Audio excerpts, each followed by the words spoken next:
저는 30대 후반 여자예요. 늘 여기에 글을 써야지 하면서도 용기가 없어서 늘 망설이다가 오늘에서야 글을 써요. 저도 어린 나이에 참 별의별 일을 겪어본 것 같아 공유하려고 글을 올려요. 평생을 저를 위해 뒷바라지 해주신 부모님은 열심히 남의 집 일을 하시다가 제가 성인이 돼서야 중국집을 인수하셨습니다. 평생 중국집 주방장으로 일하신 아빠가 드디어 본인 가게를 창업한 것이죠. 본인들의 가게를 차리는 게 평생 꿈이신 부모님인 것을 알았기에 저조차도 너무 기쁘더라고요. 드디어 우리 가게를 차리다니. 아휴, 이제 우리 딸 시집 갈 때 번듯하게 준비해서 보낼 수 있겠어. 자나깨나 우리 봄이 걱정이었는데 이제 봄이야 걱정 안 해도 되겠다. 아빠가 그래도 솜씨가 있어서 아마 장사는 엄청 잘 될 거야. 엄마 아빠가 걱정이지. 힘든데 창업까지 하고 요식업이라는 게 아무래도 힘드니까. 그래도 너무 축하드려요. 봄이가 축하해주니까 너무 좋네. 그래, 우리 가족 이제 더 열심히 살 일만 남았어. 그러니까 한번 힘내보자. 부모님의 개업과 동시에 전 연애를 하고 있던 지금의 남편과 결혼을 약속했어요. 전 7급 공무원이었고 남편은 대학병원 레지던트였어요.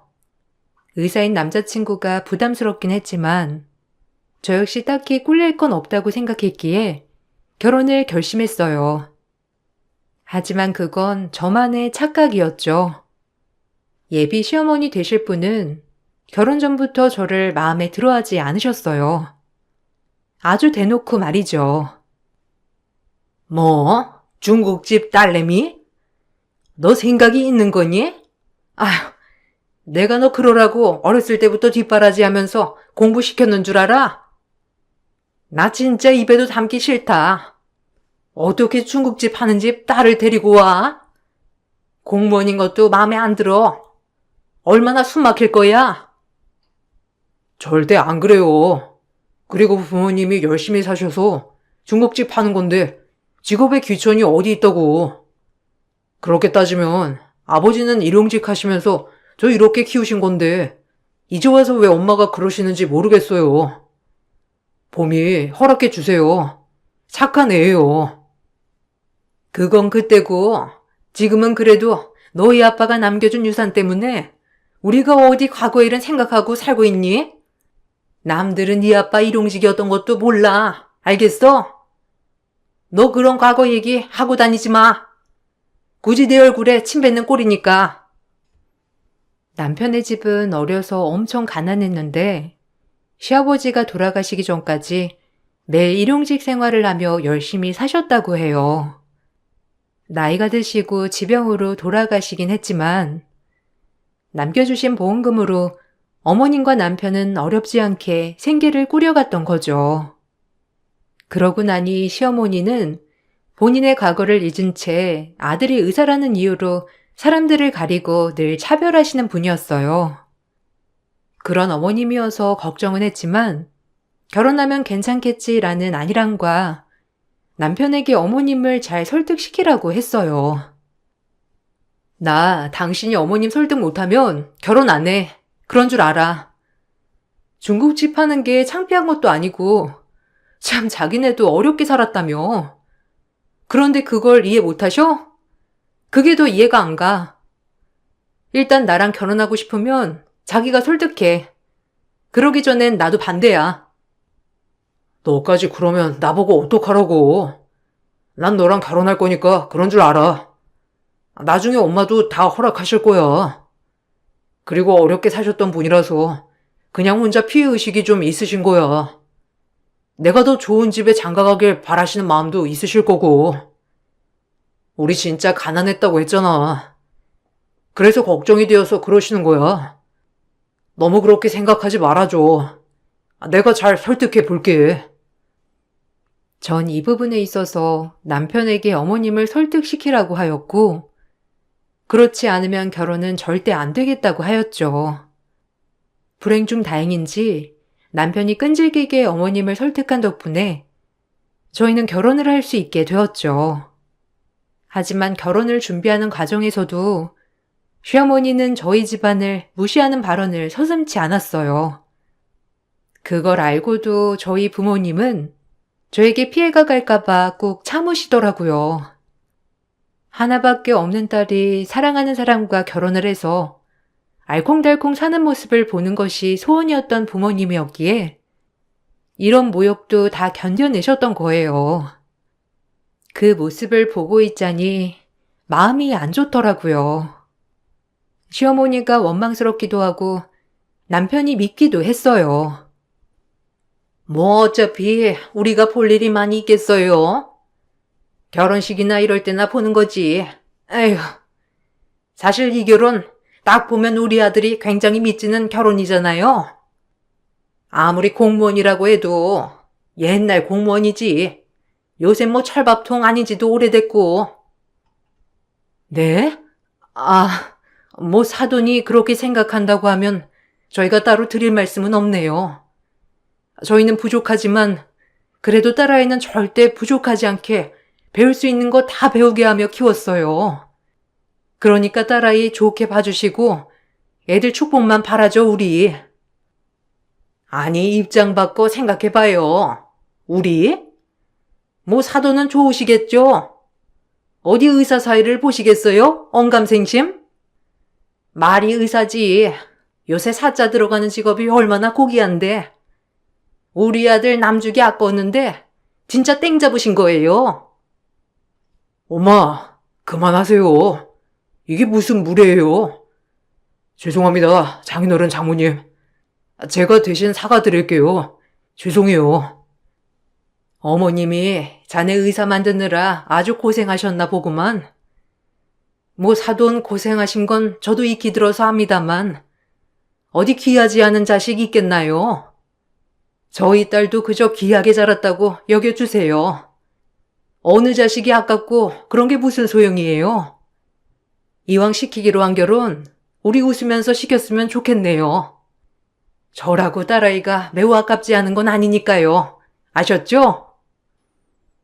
엄마는 아주 우아하고 교양 있게 시어머니에게 일침을 놓으셨지만 시어머니는 듣는 둥 마는 둥 하시더라고요.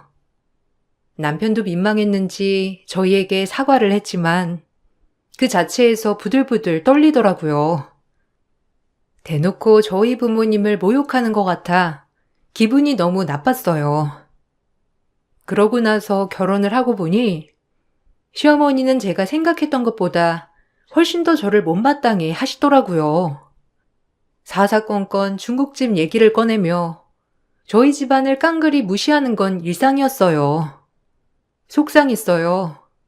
도저히 참을 수 없어 어머님과 언쟁이 오갔어요. 너 알고 있지? 장호한테 듣긴 했니? 결혼 반대했다는 거. 내가 우리 창호 눈에 눈물 뺄 수 없어서 허락한 거지만 참 의사 집안에 너무 처가가 빽이 없는 거 아니니? 내 친구들이 들으면 기겁할까봐 내가 이런 거 얼마나 숨기는 줄 알아? 왜 숨기세요?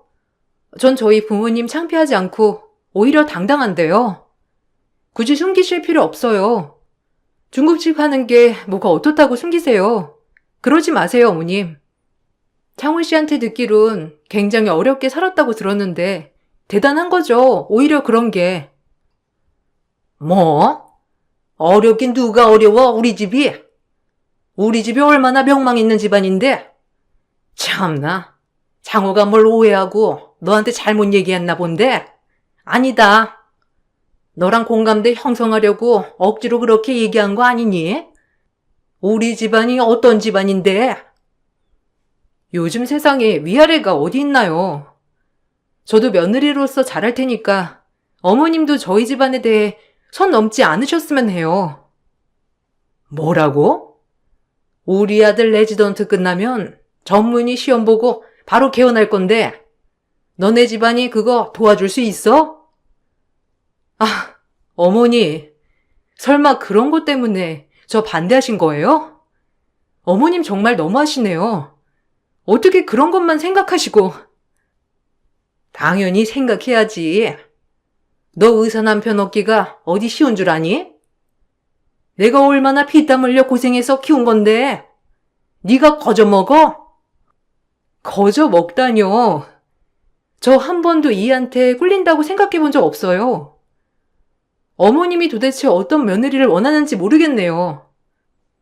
개원해 줄 수 있을 정도의 여자를 데려오길 바랬어. 넌 딱 보자마자 빈티가 줄줄 흐르는 게 아니나 싶었다. 아휴.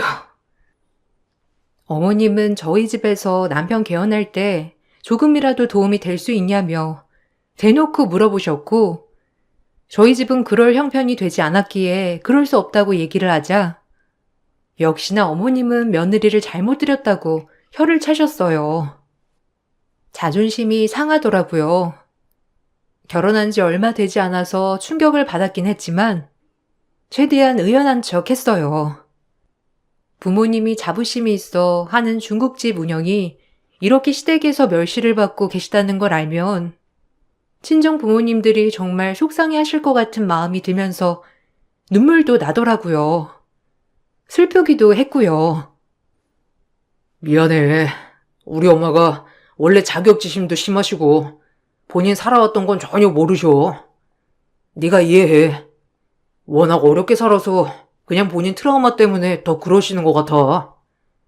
내가 너한테 할 말이 없다 진짜. 너 고생시키지 않으려고 했는데 참. 나도 이해하려고 해. 그런데 점점 더 하시니까 솔직히 지치기도 하고 그러네. 언제까지 그러실지도 모르니까 참. 그리고 오히려 본인이 어렵게 사셨으면 더 이해 가능한 얘기 아닌가? 더 이해가 안 되기도 하네 진짜. 일단 알겠어. 그리고 다음 주쯤에 이모 오실 건데 그냥 잠깐 사업 때문에 방문했다가 금방 집에 가실 거니까 너무 신경 쓰지 마. 이모님이 오신다고? 그때 우리 결혼식에서 뵌 분 맞지? 그래 뭐 어머님 집이니까 동생분 오시거나 할 수도 있지. 알겠어. 남편이 아무리 위로해줘도 위로는 잘 되지 않더라고요. 그리고 남편이 말하는 시어머니의 여동생이 저희 집에 오시게 되었죠. 이모님은 남편분을 일찍 여의고 자매 둘이서 의지를 많이 했다고 하더라고요. 사업차 잠깐 여기서 지내다 다시 고향으로 내려가신다고 했는데 시이모님은 한 달이 되고 두 달이 돼도 내려가시질 않으셨어요. 저에겐 시어머니가 두 명이 된 거죠. 시이모님은 시어머님보단 덜 하셨지만 시어머니와 마찬가지로 저를 그렇게 좋아하진 않으셨어요. 아무래도 시어머니가 계속해서 시이모님에게 제욕을 하셨던 거죠. 출근 퇴근하고 집에 들어가는 길이 정말 싫더라고요. 두 분은 무슨 할 얘기가 그렇게 많은지 매번 방에서 속닥속닥 사업을 하고 있는 이모님이시기에 바쁜 건 같았지만 막상 보니 바빠 보이진 않으셨죠. 아유, 조카는 좋겠어. 그래도 의사 남편 있으니까 얼마나 좋아? 우리 언니가 엄청 많이 양보한 거잖아. 고맙게 생각하고 받들어 모셔. 알겠지? 얼마나 감사한 일이야. 의사 남편도 없게 해주고 어디 공무원이랑 비빌 때가 돼? 아유, 그만해. 어차피 쟨 백날 얘기해도 지 잘났다 하는 애야. 내가 그런 얘기 안 해봤겠니? 입만 아프다니까. 아, 이모님, 안 내려가시나요? 며칠째 안 내려가시는 것 같아서요. 그리고 자꾸 의사 남편 얻어서 좋겠다고 하시는데 창호 씨가 좋아서 결혼한 거지 의사라고 해서 결혼한 거 아니거든요. 그러니까 두 분 자꾸 그런 식으로 말하지 않으셨으면 해요. 거봐, 내가 뭐랬니? 쟤는 아주 말대꾸는 기본이라니까. 아휴, 우리 창호 개원해야 하는데 정말 하필 저런 애를 만나가지고 개원도 미뤄지고 내가 맨날 이러고 산다. 아들 키워봤자 소용없단 말이 다 틀린 말도 아닌 것 같아. 조카, 언니한테 잘해줘. 언니가 창호를 어떻게 키웠는데? 이게 다 돌아오는 거야. 그러니까 잘하란 말이야. 시이모님과 시어머님의 콜라보는 대환장 파티였어요. 매번 저를 볼 때마다 시어머니한테 잘해라 하는 시이모님. 그리고 시어머니는 말해봤자 소용없다 이러면서 저에게 들으라는 식. 정말 힘들었죠. 그러다 남편이 레지던트 과정을 마치고 전문의 시험을 보게 되었어요. 다행히 시험 결과는 합격이었고 드디어 원하던 개원 자리를 알아보게 되었죠. 돈이 좀 부족했지만 그래도 제가 모아놨던 돈과 남편이 모아놨던 돈으로 어느 정도 대출을 껴서 개원을 할 수 있게 되었어요. 남편의 수건 사업을 이루게 된 거죠.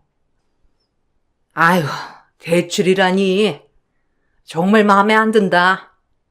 네가 뭐가 모자라서 은행에 빚을 지고 그냥 가만히만 있으면 차려줄 사람들이 줄을 섰을 텐데. 어쨌든 이제 우리 아들 원장 되는 거야. 나는 원장 어머니 되는 거고. 아유, 너무 좋다. 엄마, 요새 개원하려면 다 은행 끼고 해야 돼. 요즘 현실이 그래요. 그러니까 너무 그렇게 생각 말아요. 어떻게 은행 도움 안 받고 현금으로 병원을 차려? 진짜 드물겠다. 그러니까 너무 보미한테 그러지 마. 내가 잘난 것도 없는데 자꾸 그러면 미안하잖아. 네가 왜 잘난 게 없어? 넌 의사 간판 자체가 잘난 건데 어디 공무원 따위랑 비교하니? 그런 생각 꿈에도 마라. 알겠어? 엄마는 무슨 봄이 듣는데 그런 말을 하고 그래. 나랑 봄이나 똑같지. 그렇게 말하지 좀 마. 내가 봄이한테 미안하다니까. 미안할 게 뭐 있어. 이런 걸 보고 팩트 폭행이라고 하는 거야. 너도 인정하잖아. 우리 창호한테 미치는 거. 네? 아니요. 사람 사이에 미치고 말고 할 게 있나요? 그리고 어머님이 너무 세상 물정을 모르셔도 너무 모르시는 것 같네요. 하여간 말하는 거 하고는 싹싹한 구석이 일이라고는 없지 아주. 그렇게 무뚝뚝해서 일은 어떻게 한다니? 에휴. 시어머니 얘기를 옆에서 듣고 있자니 너무 어이가 없더라고요. 그놈의 의사 아들이 뭔지 의사 해대는 건지 정말 웃겼어요. 남편은 어머니에게 그런 게 아니라고 설득하려 했지만 어머님은 씨알도 안 먹히셨고요. 맨날 아들 하시는 거 오늘도 그러시나 보다 하고 그냥 넘겼어요. 그리고 남편은 개원 준비로 한창 바빠 새벽에 들어오는 일이 잦아졌고 시어머니도 시이모님의 사업을 잠깐 도와주는지 두 분이 바쁘더라고요. 막상 퇴근 후 집에 혼자 있으니 오히려 시어머니와 시이모님에게 해방이 된 것 같아 너무 좋은 나날들이었어요. 그렇게 시간이 흘렀고 남편은 결국 소원 성취를 이루었습니다. 드디어 개원이 하루 앞으로 다가온 것이죠. 남편이 너무 좋아하니 저 역시도 참 좋더라고요. 그리고 남편이 이 모든 걸 고마워 하더라고요. 고마워. 그래도 너 덕분에 이렇게 좋은 자리에서 할 수 있게 됐어. 어느 정도 도와줬잖아, 자기가. 정말 고마워. 에이, 그거 얼마나 한다고. 훨씬 많이 대출 받았잖아. 나도 좀 여유가 있어서 더 도와주고 싶은데 그렇게 안 돼서. 충분해. 진짜 내가 더 미안하지. 너한테까지 손 벌리고. 그래도 병원 잘 되면 진짜 너 덕분이야. 우리 병원 일대 주주님. 주주? 말이라도 그렇게 해줘서 너무 고마워. 어쨌든 이제 우리 집 꽃게만 거릴 일만 남았다. 너무 축하해, 이 원장님.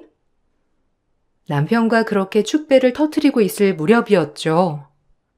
시이모님과 시어머니는 뭔가 안 좋은 표정을 하고 집에 오셨지만 저희를 보곤 또 아무렇지 않은 척을 하시더라고요. 그리고 저희끼리 축배를 나누는 현장을 보곤 이제 개원이 하루 앞으로 다가왔다며 또 오자마자 아들을 내세우면서 말하기 시작하더라고요. 역시나 본인 아들 내세우는 거에 심취해서 아주 웃기더라고요. 우리 이 원장님, 내가 이 원장 만들려고 얼마나 갖은 노력을 했는데 너도 알잖아? 아유, 죽 써서 개 줬지 뭐니. 아유, 그러니까 언니 고생한 거야 나도 알지. 죽 써서 개 줬다니. 언니도 말을 웃기게 한다니까. 장호 너 엄마한테 진짜 잘해야 돼. 알겠지? 조카도 시어머니 말 듣기 싫다고 생각 말고 좀 경청해서 듣고. 우리 언니가 얼마나 고생을 했는데 알겠지? 이모가 말 안 해도 다 알아요. 그리고 엄마, 죽 써서 개 줬다니. 아니 무슨 말을 해도 내가 물건도 아니고 지금 개원한 것도 봄이가 조금 도와줬으니 망정이지. 진짜 나 혼자였으면 어림도 없었어. 그러니까 그런 말 좀 하지 마요. 네? 언제까지 그럴 거야? 나도 뭐 어머님 하루 이틀 저러시나 그러려니 해야지. 평생을 마음에 안 들어 하실 건데 뭐. 난 이제 이 꼴이 났어. 저의 말에 시어머니와 시이모님은 저를 번갈아 째려보셨고 전 아무렇지 않게 그냥 무시했어요. 그리고 드디어 고대하던 남편의 개원식이 열렸죠. 직원들과 모두 병원 정리를 조금 하고 있을 무렵 친정 부모님이 오신다고 하시더라고요. 그래도 사위 개원한다고 축가 선물과 저에게 해줄 얘기가 있다고 오신다고 하시더라고요. 이것저것 직원들 먹을 거랑 저희 먹을 것을 가지고 오신다고 하시는 부모님에게 너무 고마웠어요. 그렇게 너무 기쁘게 친정 부모님을 맞이할 준비를 하고 있는데 친정 부모님이 오신다고 하자 시어머니는 급격히 얼굴이 굳어졌습니다.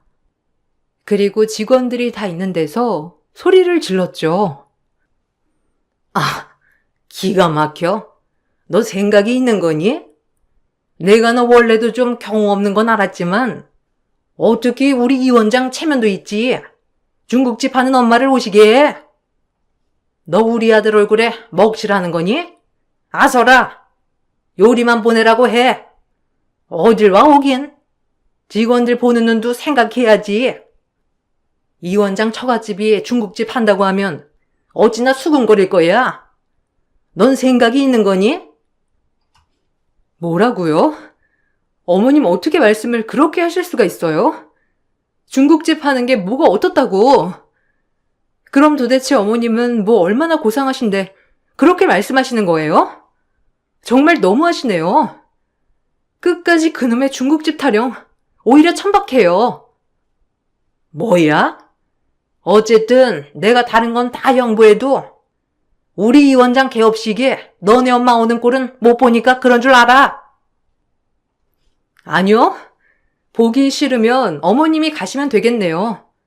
사위 개업식이라고 이것저것 챙겨서 오신다는 부모님, 전 두 팔 벌려 환영할 거니까 그런 줄 아세요.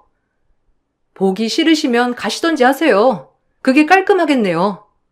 전 얘기 끝났습니다. 시어머니는 제 말이 끝나자마자 화가 나셨는지 모든 직원이 보는 앞에서 저에게 서류 더미를 던져대며 화를 내시더라고요. 제가 끝끝내 부모님을 모시겠다고 해서 말이죠. 순간 너무 어안이 벙벙하고 어이가 없었어요. 이 모습들을 보고 있는 직원들을 생각하니 정말 창피하더라고요. 전 그런 시어머니에게 그만하라고 소리를 쳤지만 시어머니는 계속 화를 내시더라고요. 이게 뭐 하는 짓이에요? 그리고 어머님 진짜 막말하시는데 저도 참고 있으니 그만하세요. 한 번만 더 이러면 못 참아요. 네가 못 참으면 어쩔 건데. 공무원 나무랭이가 의사 엄마한테 뭘 어쩔 거냐고. 어디 중국집 딸내미가 나한테 소리를 질러. 그러던 중 친정 부모님이 도착했고 결국 그 모습을 보게 되었어요. 친정엄마는 잔뜩 화가 나신 얼굴로 병원 한가운데서 철가방을 여시더라고요. 음식들 사이로 웬 서류 한 장을 시어머니에게 던졌습니다. 그리고 그걸 본 시어머니는 기겁을 하고 보고 있던 시이모, 시어머니 즉 시댁 집안 전체가 나락에 빠지고 말았죠. 저와 남편도 정말 어처구니가 없었어요. 어디서 감히 내 딸한테 손찌검이야? 이 무식한 여편네가 아들 팔아서 장사니까 좋았습니까? 내가 모를 줄 알았어? 이서방, 자네 알고 있었나? 내가 조용히 얘기하려고 했는데 지금 의사인 아들 내세워서 남들한테 뜯어간 돈이 얼마인 줄이나 알아? 이게 무슨 짓이에요? 돈이라니? 그리고 당신이 뭔데 껴들어?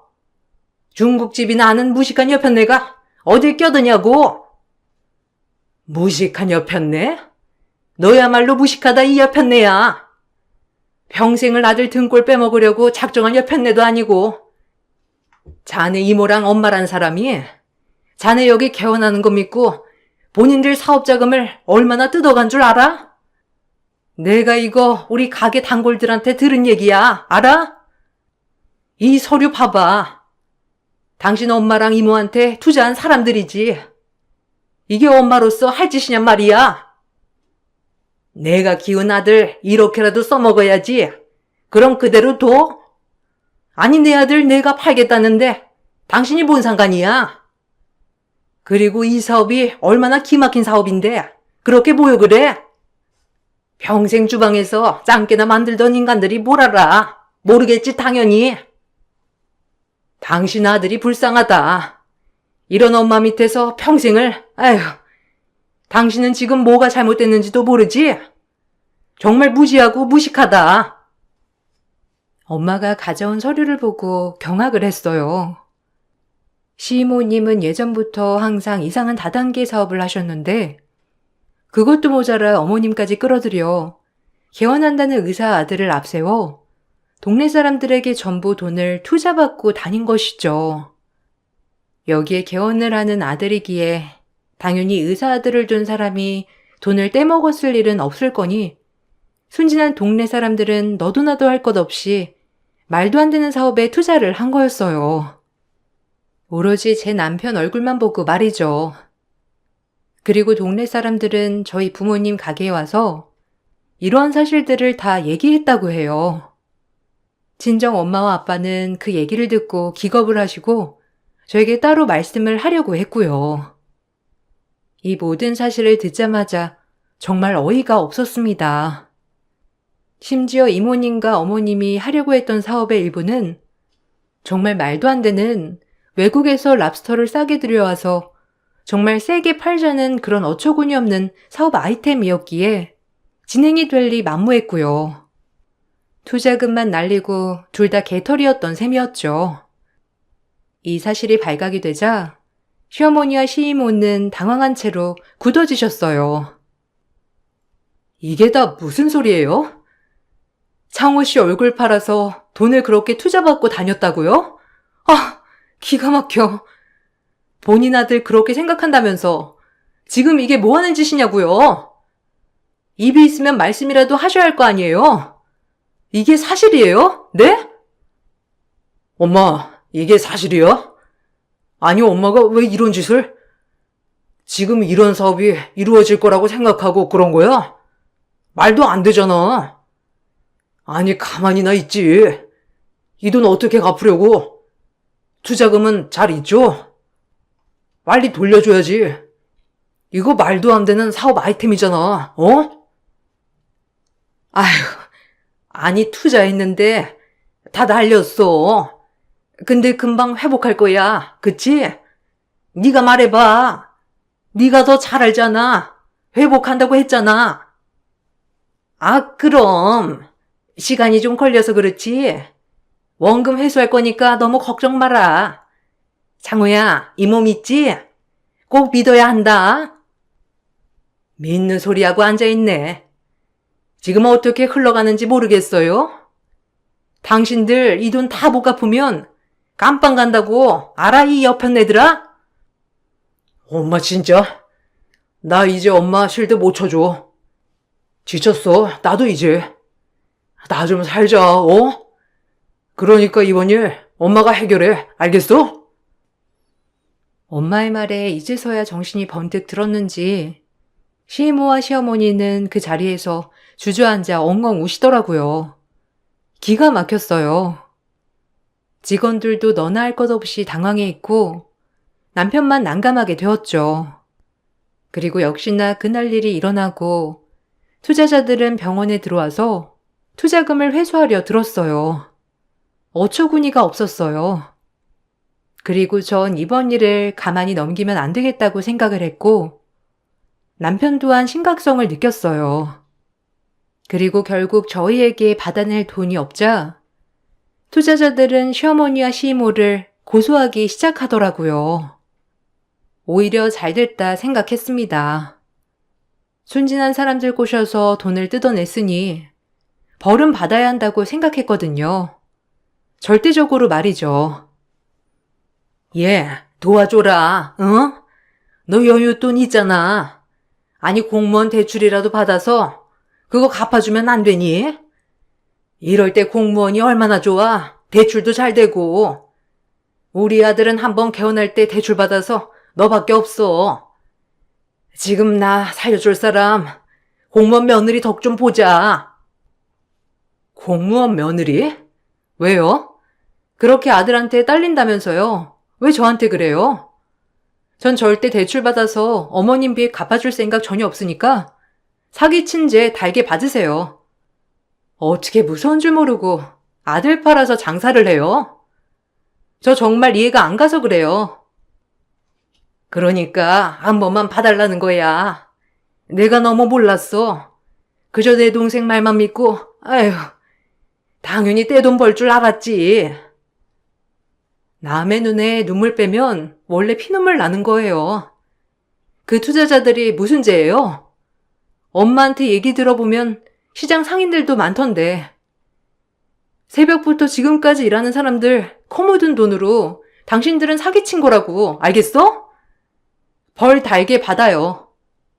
그렇게 무시하던 공무원 며느리 덕볼 생각 말고 그 안에서 반성하고 나오시라고요. 아셨어요? 전 어머님이랑 더 이상 할 얘기 없으니 그런 줄 아세요. 예, 내가 그동안 너무 심했지? 그러니까 제발 대출 좀 받아서 빚 좀 갚아줘라. 너 그래도 근속연수가 많고 철밥통 공무원이잖니. 나를 위해서, 아니 우리 창호를 봐서라도 제발 대출 좀 받아서 갚아줘. 내가 뭐든 할게 이제. 아, 이제 와서? 아니, 전 그렇게 못해요. 다시 나오면 또 사고 치겠지. 그냥 거기서 반성하고 또 반성하세요. 알겠어요? 이제서야 공무원 대출 운운하며 공무원 덕 좀 보자고 하시더라고요. 너무 웃겼죠. 결국 어머님과 이모님은 사기죄로 고소를 당해 징역형을 받으셨어요. 남편도 이번 건에 대해서는 어머님에게 너무 실망을 했던지라 상종하고 싶어 하지 않더라고요. 오히려 저보다 더 모질게 어머님을 내쳤죠.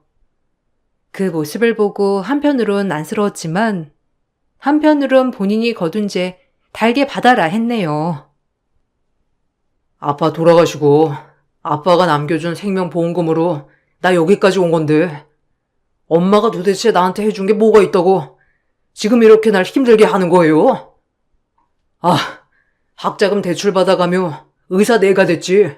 엄마가 내 뒷바라지 해준 거 있어요? 근데 나를 팔아서 투자를 받아? 진짜 이해가 안 가. 엄마는 날 그러려고 키웠지? 나 팔아서 엄마 이득 보려고. 이제 지겨워. 그냥 벌 달게 받고 우리 모자 사이도 끝내요. 난 봄이가 부러웠어. 알아? 평생 저렇게 열심히 사시는 부모님이 계셔서. 너 어떻게 엄마한테? 아니 네가 아들이라면 엄마를 꺼내줘야지. 어쩜 그렇게 말을 모질게 해? 그리고 중국집이 뭐가 부러워? 어떻게 그런 잡종 집안을 부러워할 수가 있어? 됐고, 병원 팔아서라도 엄마 꺼내줘라. 알겠어? 네가 아들이라면 그래야지. 아니요. 이제 따로 살아요. 지긋지긋해. 그놈의 아들. 그냥 엄마 벌 달게 받고 이모랑 둘이 사셔요. 그럼 이만. 남편은 그동안 쌓인 분노로 인해 어머님과 손절을 선언했고, 결국 어머님은 투자자들과 합의를 하지 못한 채 교도소에 가셨어요. 그리고 상심이 큰 남편을 대신해 마음이 참 아프더라고요. 다행히 어머님이 교도소에 들어가셨고, 남편은 상속 포기각서까지 다 써서 투자자들에게 돈을 갚지 않아도 되었죠.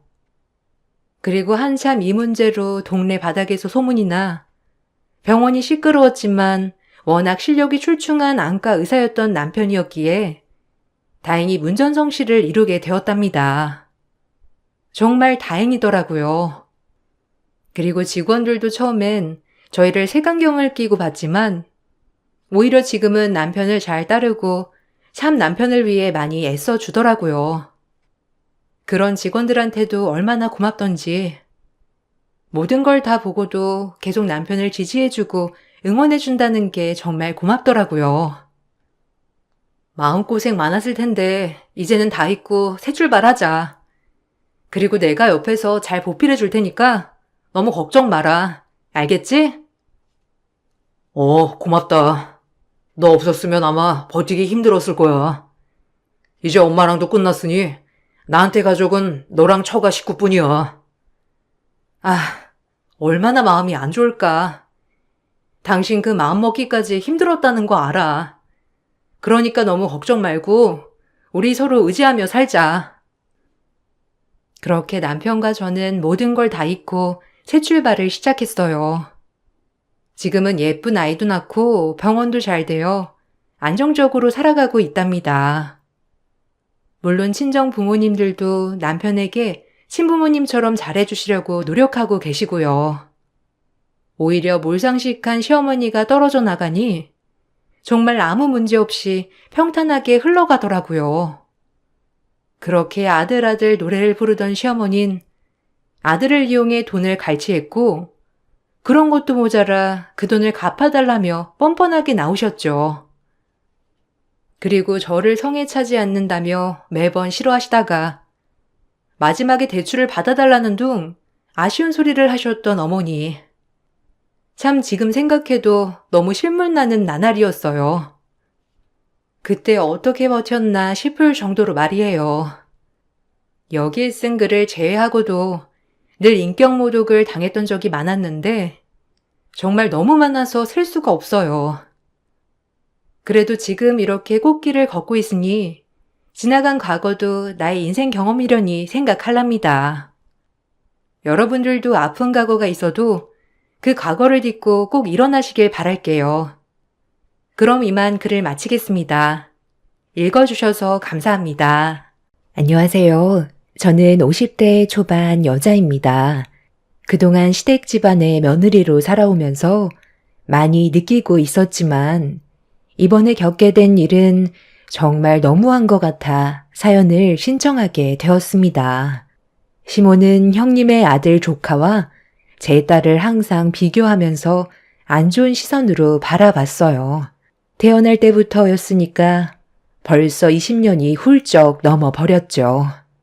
이런 안 좋은 관계로 인해 시댁에는 웬만해선 안 가려 했지만 그래도 명절만큼은 피해갈 수 없는 상황이라 어쩔 수 없이 명절 때만 참석하면서 욕먹지 않을 선까지 도리를 하고 집으로 돌아오는 생활을 반복했었습니다. 이런 관계가 유지가 되자 형님과 시모의 눈살은 찌푸려졌고 본인들이 원하는 대로 제가 움직이지 않으려 하자 짜증은 고스란히 남편이 받게 되었죠. 저도 처음에는 많은 노력을 했었지만 달라지지 않을 거라는 걸 느끼게 된 순간부터 시모와의 관계를 좋게 만들려는 노력을 하지 않았습니다. 제가 선을 긋고 할 도리만 하게 되니 시모의 불만은 점점 더 커지게 되었죠. 그렇게 서로가 느끼고 있는 감정의 골이 더욱더 깊어져 가고 있었을 때 어느 날 형님 아들이 교통사고로 인해 병원에 입원했다는 말을 듣게 되었고 가족 모두가 병원으로 향하게 되었죠. 그렇게 병실에 들어가 조카의 몸 상태를 확인했을 때 다행히 크게 다친 건 아니라서 며칠만 입원하고 퇴원할 수 있는 몸 상태였어요. 그렇게 잠깐 동안 얼굴을 비추고 집으로 돌아가려는데 시모의 한마디가 분위기를 안 좋게 만들었고 최대한 조용히 넘어가려 했지만 너무 큰 상처를 받아 결국 몸을 돌려 시모에게 한마디 하게 되었습니다. 조카가 입원해 있는 상태였기 때문에 쓸데없이 얼굴을 붉히는 일은 피하고 싶었는데 그것도 제 마음대로 되지 않았죠. 우리 큰 장손의 얼굴을 2번 다시 못 보는 줄 알고 얼마나 놀랐는지 아니? 다박상 정도로 큰 사고가 아니라서 정말 다행이다. 오늘 병원에 오면서 무슨 생각을 했는지 아니? 할미가 뭐든지 다 해주기로 마음을 먹었었다. 하고 싶은 거 있으면 할미한테 전부 다 말하렴. 우리 손자가 꿈을 펼칠 수 있게 뒤에서 전폭적인 지지를 해주마. 만약 너한테 큰일이라도 생겨서 하고 싶은 일들을 이루지 못했다면 할미도 엄청난 고통이 뒤따랐을 거다. 원하는 거 있으면 다 말해도 되니까 건강하게만 태어나길 바라마. 이런 사고는 우리 장손이 아닌 제가 다쳤어야 했는데 하마터면 대가 끊길 뻔했잖니. 앞으로는 조심해야 된다. 어머니, 지금 뭐라고 했어요? 제 딸 윤희가 다쳤어야 됐다고요? 아니 어떻게 그런 말을 표정 하나 안 바뀌고 할 수가 있어요? 병문안 온 사람한테 그게 할 말이에요? 내가 틀린 말 한 것도 아닌데 왜 열을 올리고 그러니? 대를 이어줄 우리 귀한 장손이 다쳤는데 이것보다 더 큰 일이 어디 있어? 정작 내 눈앞에서 사라져야 될 사람이 누군데 그래? 쟤는 아직까지도 취업도 안 되고 있다며? 우리 장손은 이번에 수석으로 채용이 돼서 곧 입사 날까지 잡혔다는데 쟤는 어떻게 그 나이 먹을 동안 일을 안 하고 놀고만 있는 거니? 돈 많은 남자 하나 잡아들여서 인생 좀 바꿔보려는 것 같은데 저런 상판으로 누가 데려가겠어? 정말 말이 심하네요. 왜 가만히 있는 제 딸한테 뭐라고 하는 건데요? 윤희한테 해주신 것도 없으면서 그런 말할 자격이 있다고 생각하세요? 날로 태어난 것부터가 잘못됐으니까 한마디 한 것뿐인데 왜 열을 올리고 그러니? 우리 장손 이거 받아라. 할미가 이번에 입사 기념으로 선물 하나 준비했거든. 별건 아니고 앞으로 사회생활하면서 가슴 펴고 생활하라고 통장에 3억 넣어놨다. 하고 싶은 거 다 하고 살아라. 모자라면 언제라도 또 얘기하면 이 할미가 통장에 또 넉넉히 채워주도록 하마. 내가 돈 써들고 있어봤자 뭐하겠어. 앞으로 필요한 사람이 있어야지. 부담 갖지 말고 넣어둬라. 어머나, 어머님, 갑자기 이런 큰 선물을 불쑥 내미시면 어떡해요? 3억을 주실 거라곤 상상도 못했어요. 입사 선물 정말 마음에 들어요. 그렇잖아도 이번에 들어가게 되는 회사가 꽤 큰 기업인데 직원들이 다들 잘 사는지 전부 해외차를 타고 있더라고요. 제 아들도 입사하기 전에 좋은 차 한 대 뽑아야겠어요. 아유, 당연히 그렇게 해야지. 그래야 사람들이 무시를 하지 않는 거야. 국산차 타봐라. 인간 취급도 안 해준다니까. 대우가 달라져요. 하차감이라고 들어봤니? 차에서 내릴 때 받는 시선도 중요하지만 차로 인해 그 집안이 얼마나 잘 사는 집안인지 알 수 있기 때문에 외적으로 보이는 건 무조건 좋은 걸로 장만하는 게 좋다. 제 딸한테는 상처되는 말을 거침없이 뱉으면서 집 먼지 취급만 해놓고 조카한테는 3억이 들어간 통장을 건네줬을 때 기분이 너무 안 좋았어요. 그동안 정말 많이 참고 살아왔었는데 시모의 한마디가 결국 이성을 잃게 만들었고 병실에서 난리를 치며 막말을 퍼부어 버렸습니다. 제 한마디에 시모와 형님도 제 말을 받아치면서 얼굴을 붉혔고 결국 참아왔던 감정들이 터지게 되면서 병원이 떠나갈 정도로 집안 싸움이 커져 버렸고 그날 이후 등을 돌리게 되었어요. 너도 3억이 받고 싶으면 여자가 아닌 남자로 태어나지 그랬니? 네 부모를 원망해야지. 왜 나를 노려보는 거야? 너희들 얼굴 보고 싶지 않으니까 그만들 가봐라. 지금 한 말들 주워 담을 수 없다는 거 알고 계시죠? 오늘 이 시간 이후로 지긋지긋했던 악연 끊어내 버릴 거고 2번 다시 얼굴 볼 일 없을 겁니다. 아이고, 제발 그렇게 해주면 안 될까? 동서가 우리 집안에서 없어져야 평화가 찾아오지. 대우도 받지 못하는데 버티고 있을 필요 없잖아. 동서는 존심도 없니? 우리 혁이 쉬어야 하니까 그만 병실에서 나가줘. 형수님, 정말 그렇게 안 봤는데 너무하네요. 우리가 뭘 그렇게 잘못했길래 욕을 얻어먹어야 하는 건데요.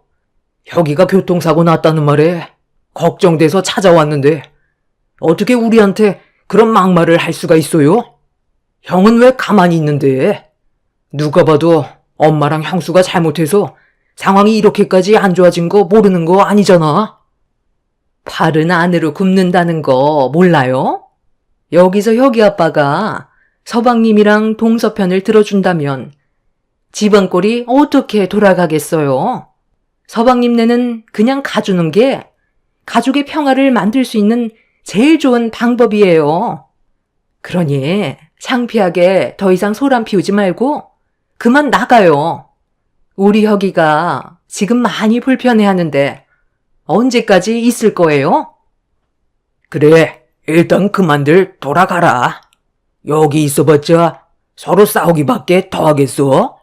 어떻게 된 게 얼굴만 보면 못 잡아먹어서 안달이야? 우리 손자 병실에까지 와 이 난리를 쳐야 돼? 그래, 당장 나가라. 너도 네 애미 따라 내 눈에 띄지 마라. 한 번만 더 내 앞에 나타나면 그땐 머리털 다 뽑힐 줄 알아. 만년치중생에 능력도 없고 얼굴도 못생겨가지고 결혼은 할 수 있겠니? 내가 처음부터 얘기했었지? 며느리 하나 잘못 들어오면 집안이 풍비박산 난다고. 오늘 너 때문에 내 아들과 인연 끊게 생겼다. 아들 손자 낳아달라고 그렇게 얘기했었는데 내 말을 무시하고 손녀딸 하나 낳고 땡쳤으면서 뭘 잘했다고 어디서 큰 소리야? 저 그때 윤이 출산할 때도 생명이 위태로운 상태에서 겨우 출산했던 거 모르시는 것도 아니면서 그런 말이 나오세요? 아무리 노력해봤자 돌아오는 건 결국 이런 거였네요. 바라시는 대로 다시는 당신들 앞에 나타나지 않을 거고 세상을 떠나도 장례식장에 발도 들이지 않을 테니 걱정하지 말고 잘 먹고 잘 사세요. 여보, 윤희야, 가자. 남편은 2번 다시 얼굴 볼 일 없을 거라며 저와 제 딸을 데리고 병실 밖으로 뛰쳐나갔어요.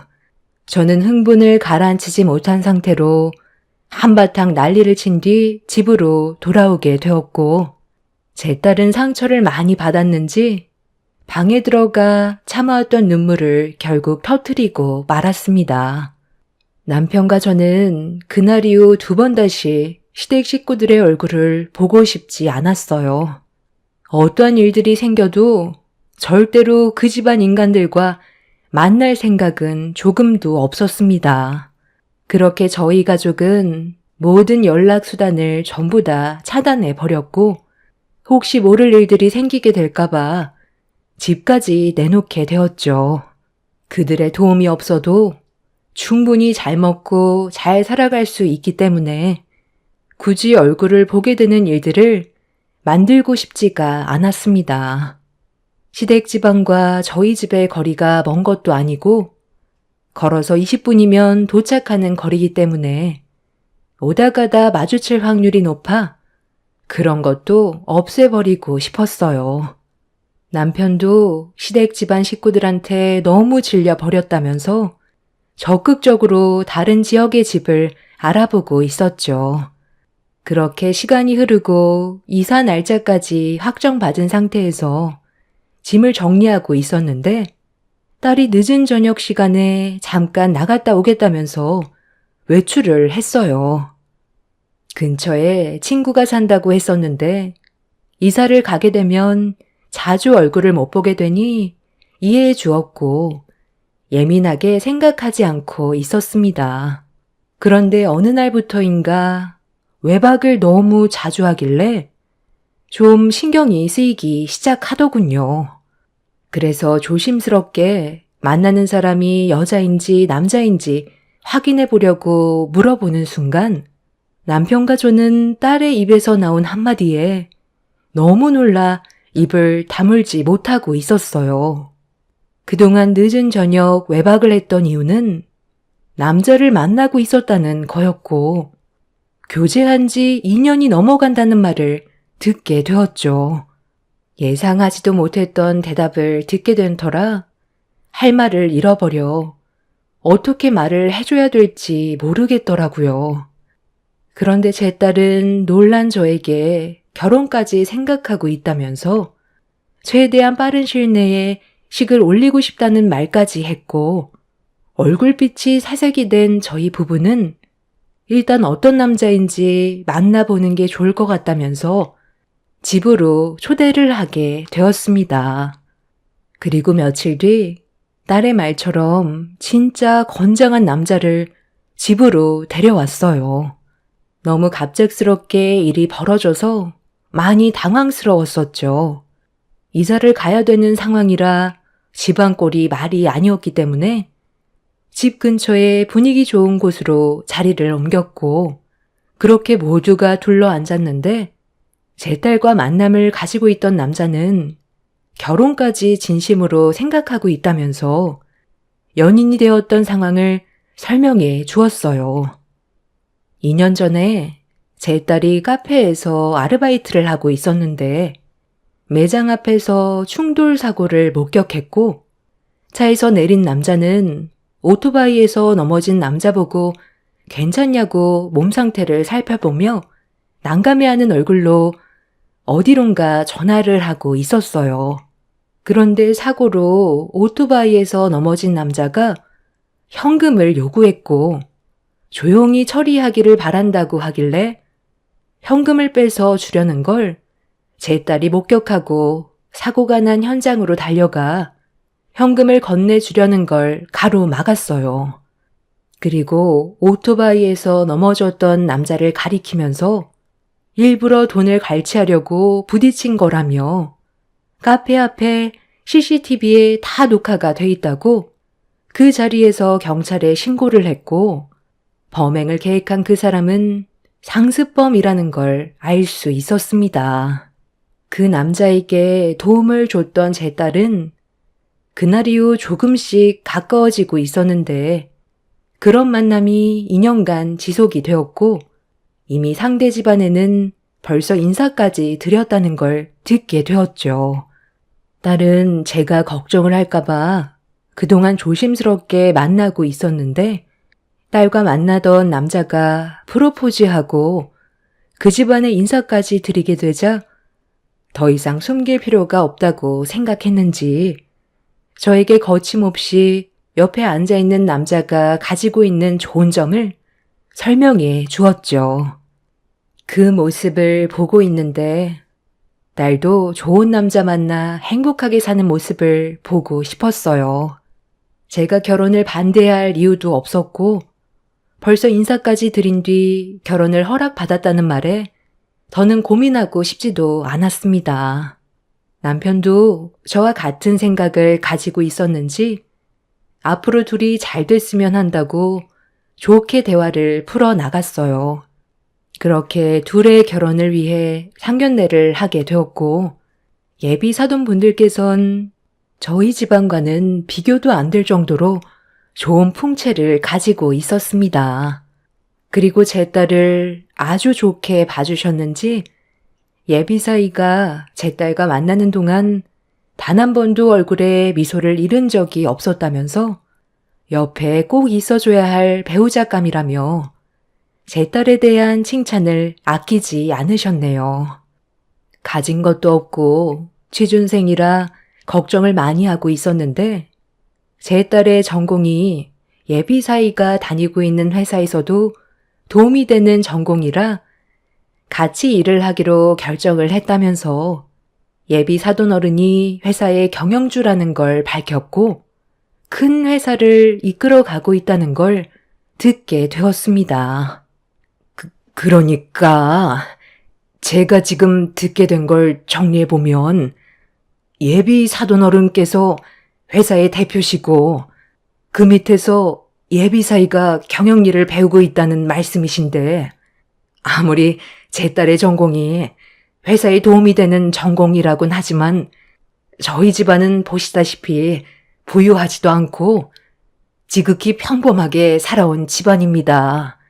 보통 사돈분들 정도의 집안이시면 회사 경영에 도움이 되는 그런 집안과의 결혼을 선호하시지 않나요?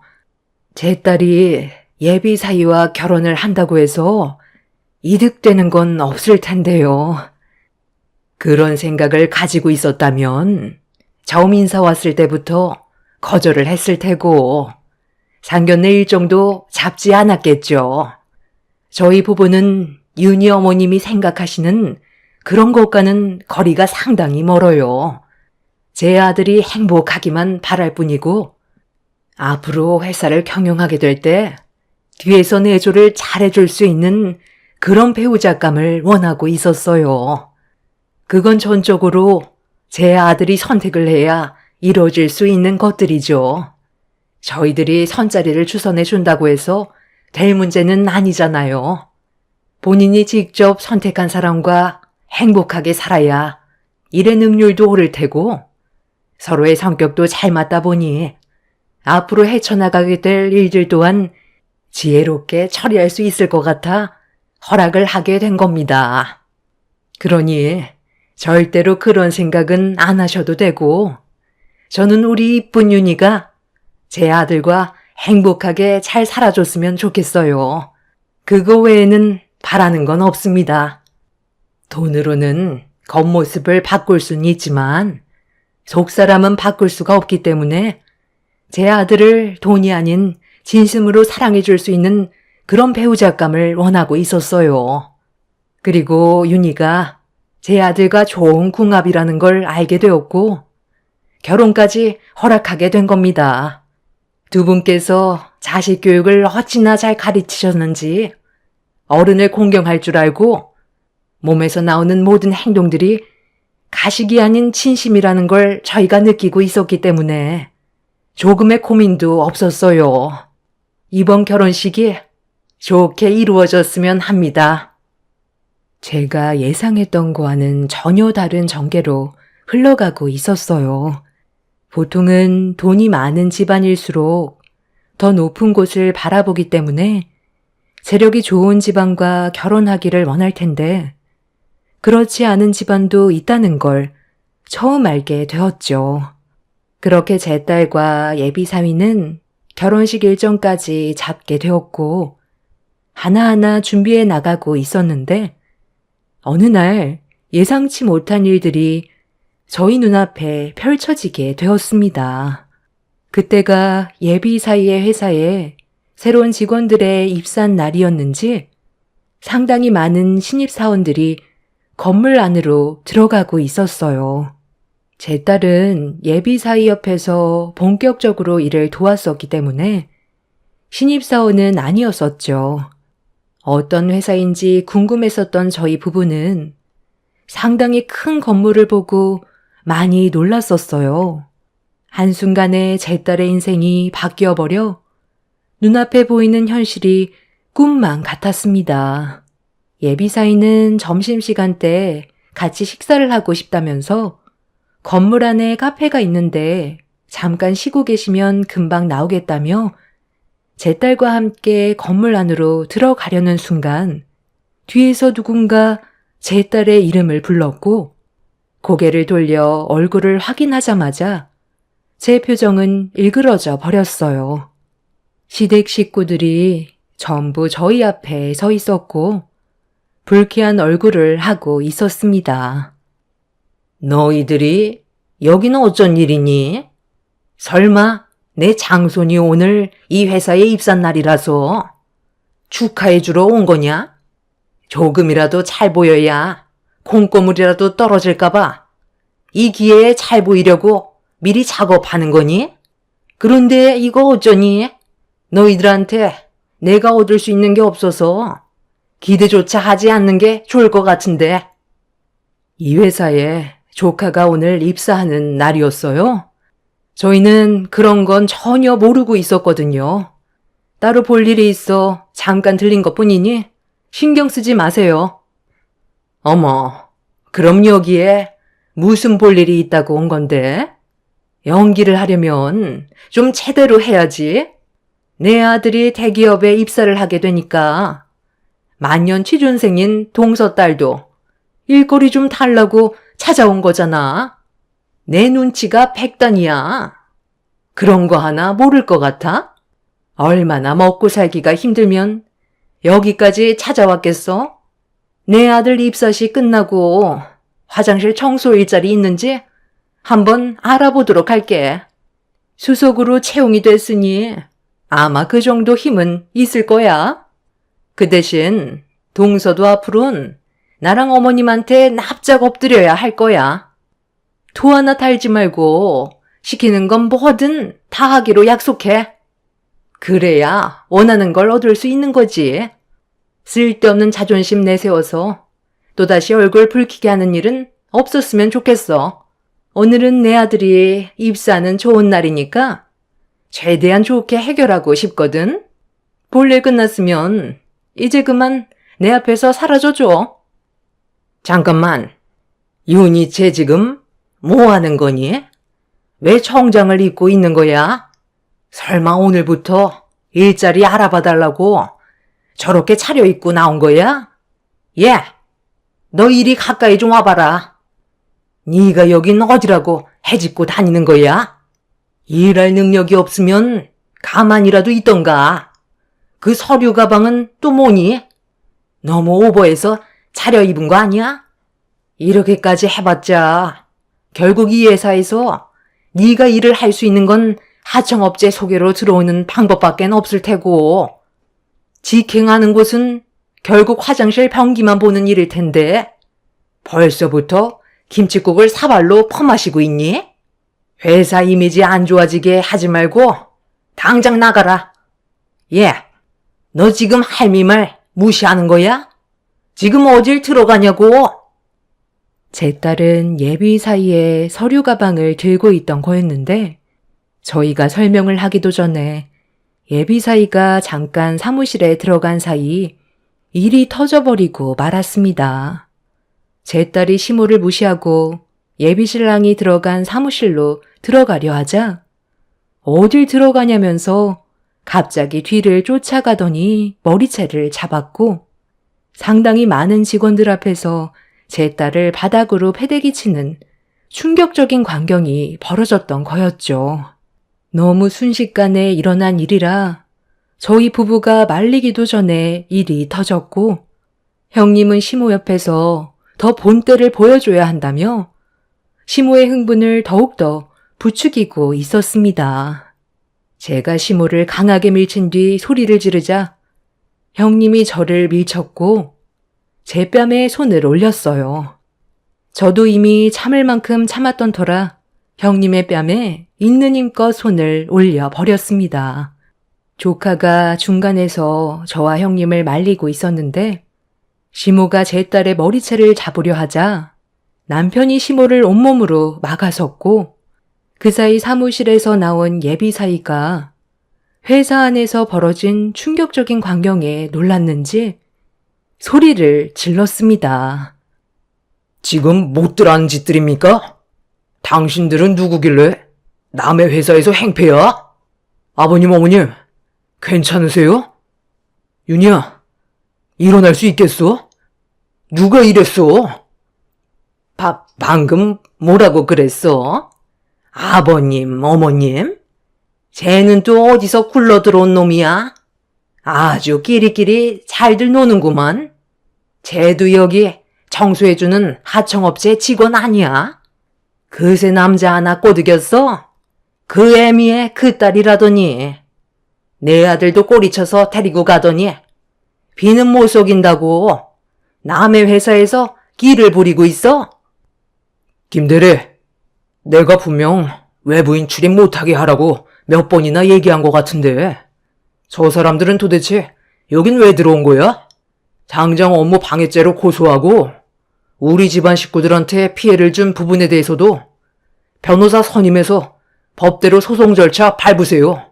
선처는 조금도 없으니 무조건 법으로 진행할 겁니다. 어머님, 지금 분위기가 좀 안 좋은 것 같은데 일단 상황 파악부터 하는 게 좋지 않을까요? 저 남자 다른 사람들과는 좀 달라 보여요. 다들 얼어 있잖아요. 조카는 제 예비 사이의 얼굴을 자세히 보더니 사색이 돼서는 회사 대표의 아들이라며 경영주라고 설명을 하기 시작했어요. 그 말을 듣게 된 형님은 그제서야 사태 파악이 되었는지 비틀거렸고 예비사위는 넘어져서 일어나지 못하는 딸 밑에 납작 엎드려 등을 보이고 있었습니다. 제 딸은 예비사위의 등에 엎였고 직원들의 도움으로 차에 몸을 실어 예비사위와 함께 병원으로 이동했어요. 그리고 저희도 딸의 몸 상태가 걱정이 돼서 곧장 병원으로 향하려 하자 시모가 제 팔을 붙잡았습니다. 저에게 어떻게 된 일이냐고 설명해 달라고 하길래 조카가 입사하게 될 회사의 대표의 아들이 제 딸과 결혼할 예비 사이라는 한마디를 끝으로 시모의 팔을 뿌리쳤어요. 제 말이 끝나는 순간 시모와 형님은 그 자리에 주저앉아 버렸고 저희 부부는 병원으로 향하게 되었죠. 제 딸은 시모에게 머리채를 잡히는 바람에 발목 인대가 늘어나 반깁스를 해야 됐고 이 문제로 예비 사위가 많이 화가 났는지 분노를 가라앉히지 못하길래 그동안 어떤 일들이 있었는지 예비 사위에게 전부 다 털어놓게 되었습니다. 모든 상황을 알게 된 예비 사위는 수석으로 채용된 조카의 입사를 취소했고 입사 날이었던 중요한 날에 업무를 방해한 시댁 식구들에게 법적인 소송이 들어갔어요. 이런 상황이 되자 시모와 형님 내외가 저희 집에 찾아와 손이 발이 되도록 빌었어요.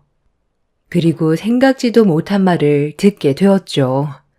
시댁 식구들이 꽤 많은 돈을 주식에 투자를 했는데 크게 물리는 바람에 돈을 상당히 많이 잃게 됐는지 조카가 앞으로 집안을 살릴 희망이라며 예비사위의 회사인 IT 기업에 꼭 입사를 해야 된다고 기회를 달라고 했지만 이미 엎어진 물은 주워 담을 수가 없었어요.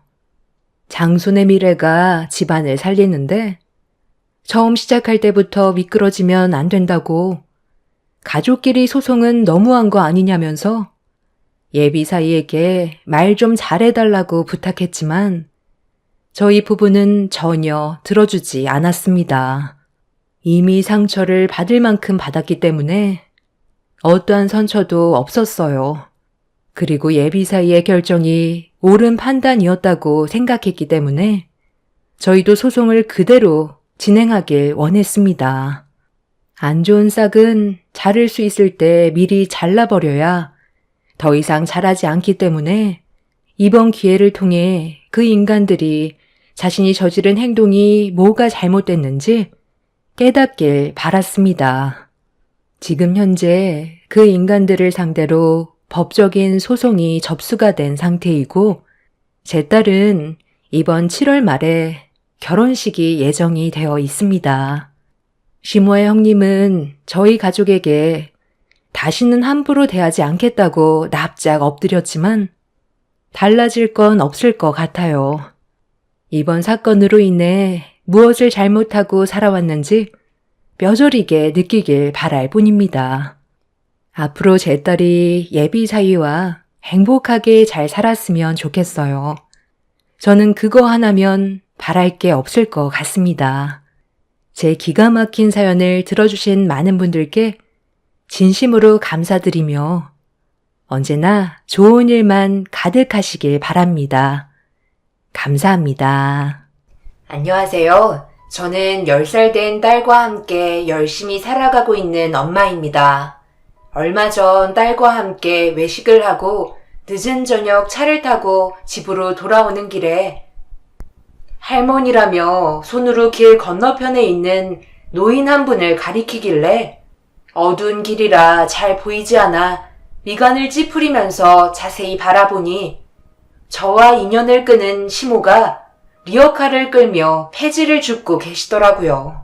신호 대기 중이라 짧은 순간 보게 된 거지만 시댁과 꽤 멀리 떨어져 있는 곳까지 나와서 저러고 계시는 것 보면 사는 게 많이 힘들었던 것 같아요.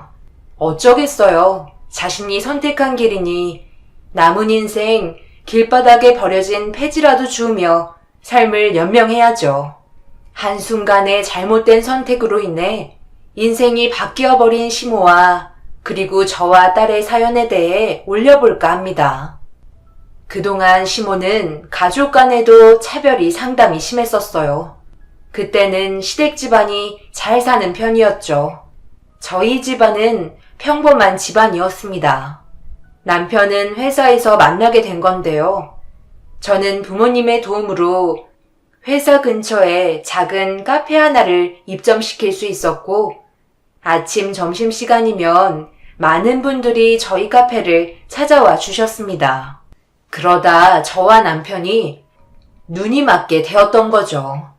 그렇게 연인 사이로 발전하게 되면서 양가 부모님의 찬성으로 결혼까지 골인하게 되었습니다. 저희 부모님은 남편 인성 하나 보고 결혼을 허락하셨지만 시부모님은 남편이 평생 결혼을 하지 못할까봐 걱정되는 마음에 어쩔 수 없이 결혼을 허락해 준 거였죠.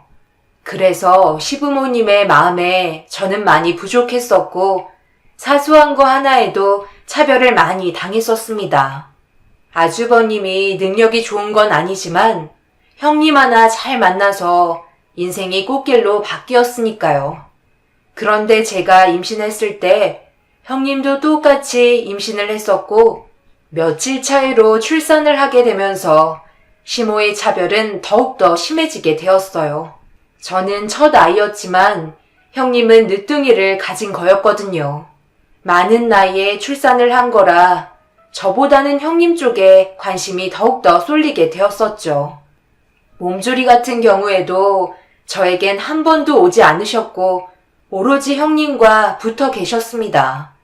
얻어먹을 게 적은 저보다 많은 쪽을 선택하신 건 어쩔 수 없었어요. 형님이 일이 바쁘셨기 때문에 거의 시모가 아이를 봐줬었거든요.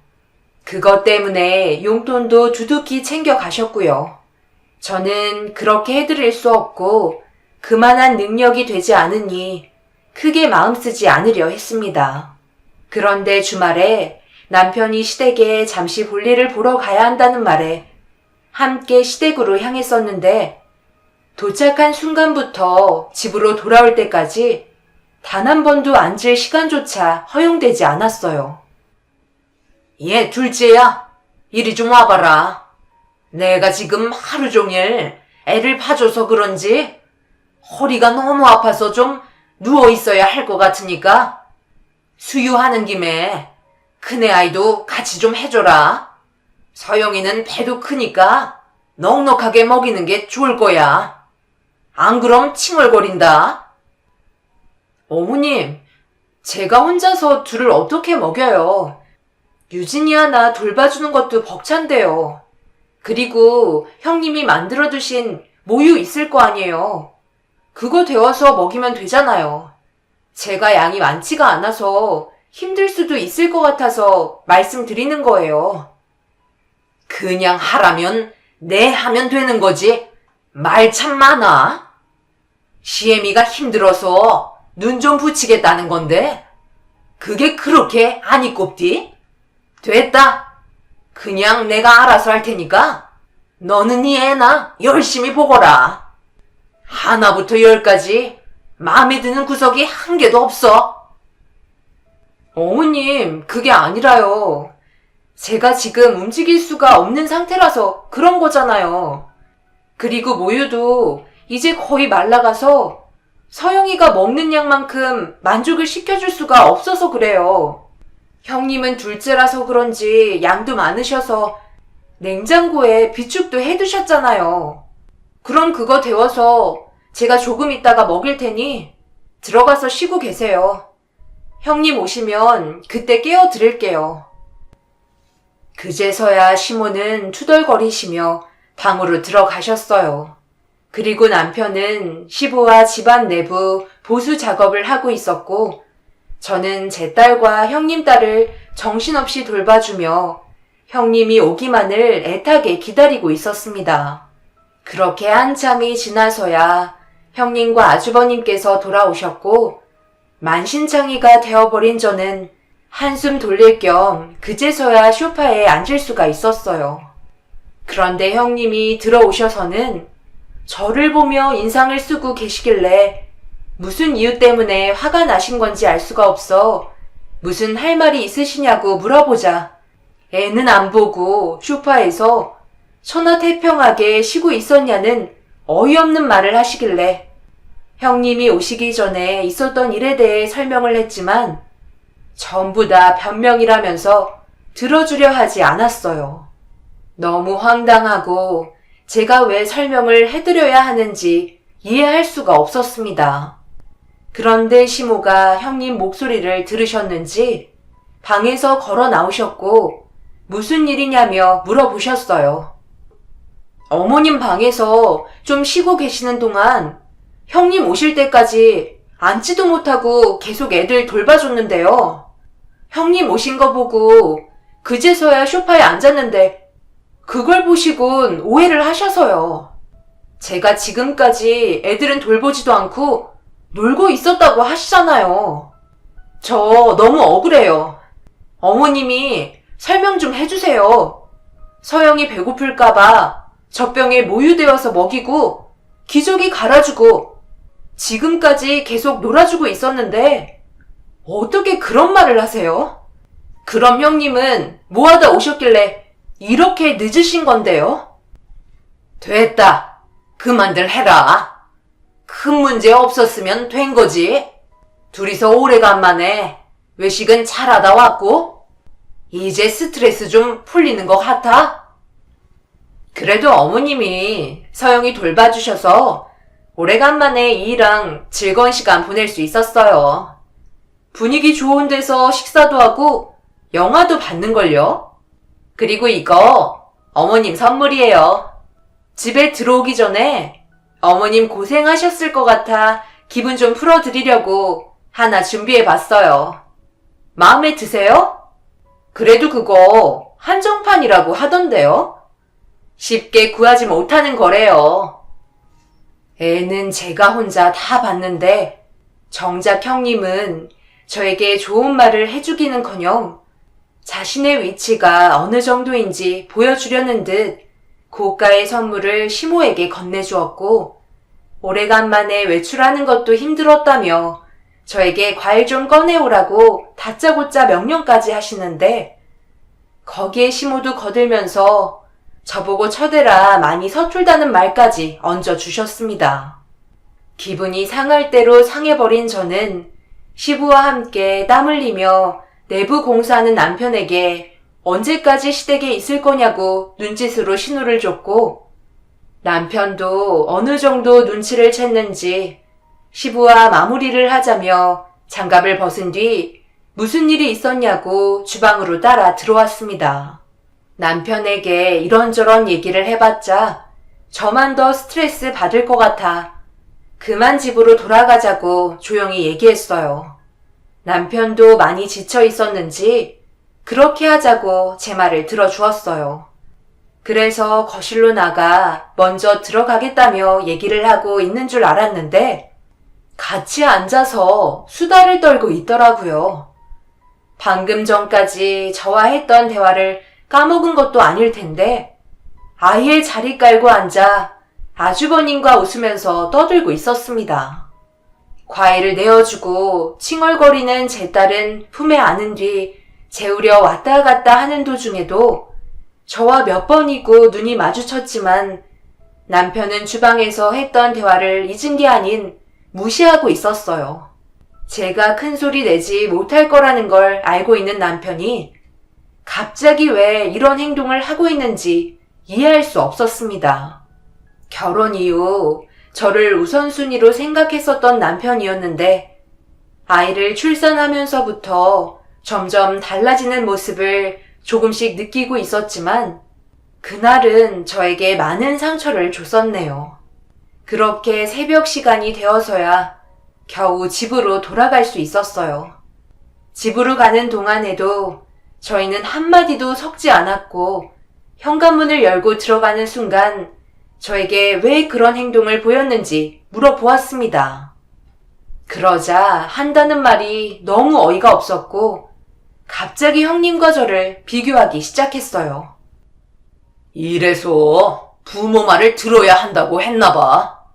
마누라 하나 잘 들어와서 형은 인생이 꽃길인데 나는 맨날 뒤처리나 해야 하고 돈만 찔러주면 엄마는 입이 찢어져서는 형수님한테 엄청 잘하는데 그런 모습이 엄청 부럽더라고. 내가 만약 형수님보다 더 잘 사는 집안에 며느리감을 데려왔었다면 이런 수모는 당하지 않았을 텐데 말이야. 당신을 보고 있는데 내가 결혼을 실수한 것 같아 눈치 보이고 안 좋은 말 들어서 우리 집에서 도망치듯 빠져나와야만 한다는 게 나는 마음에 들지 않았어.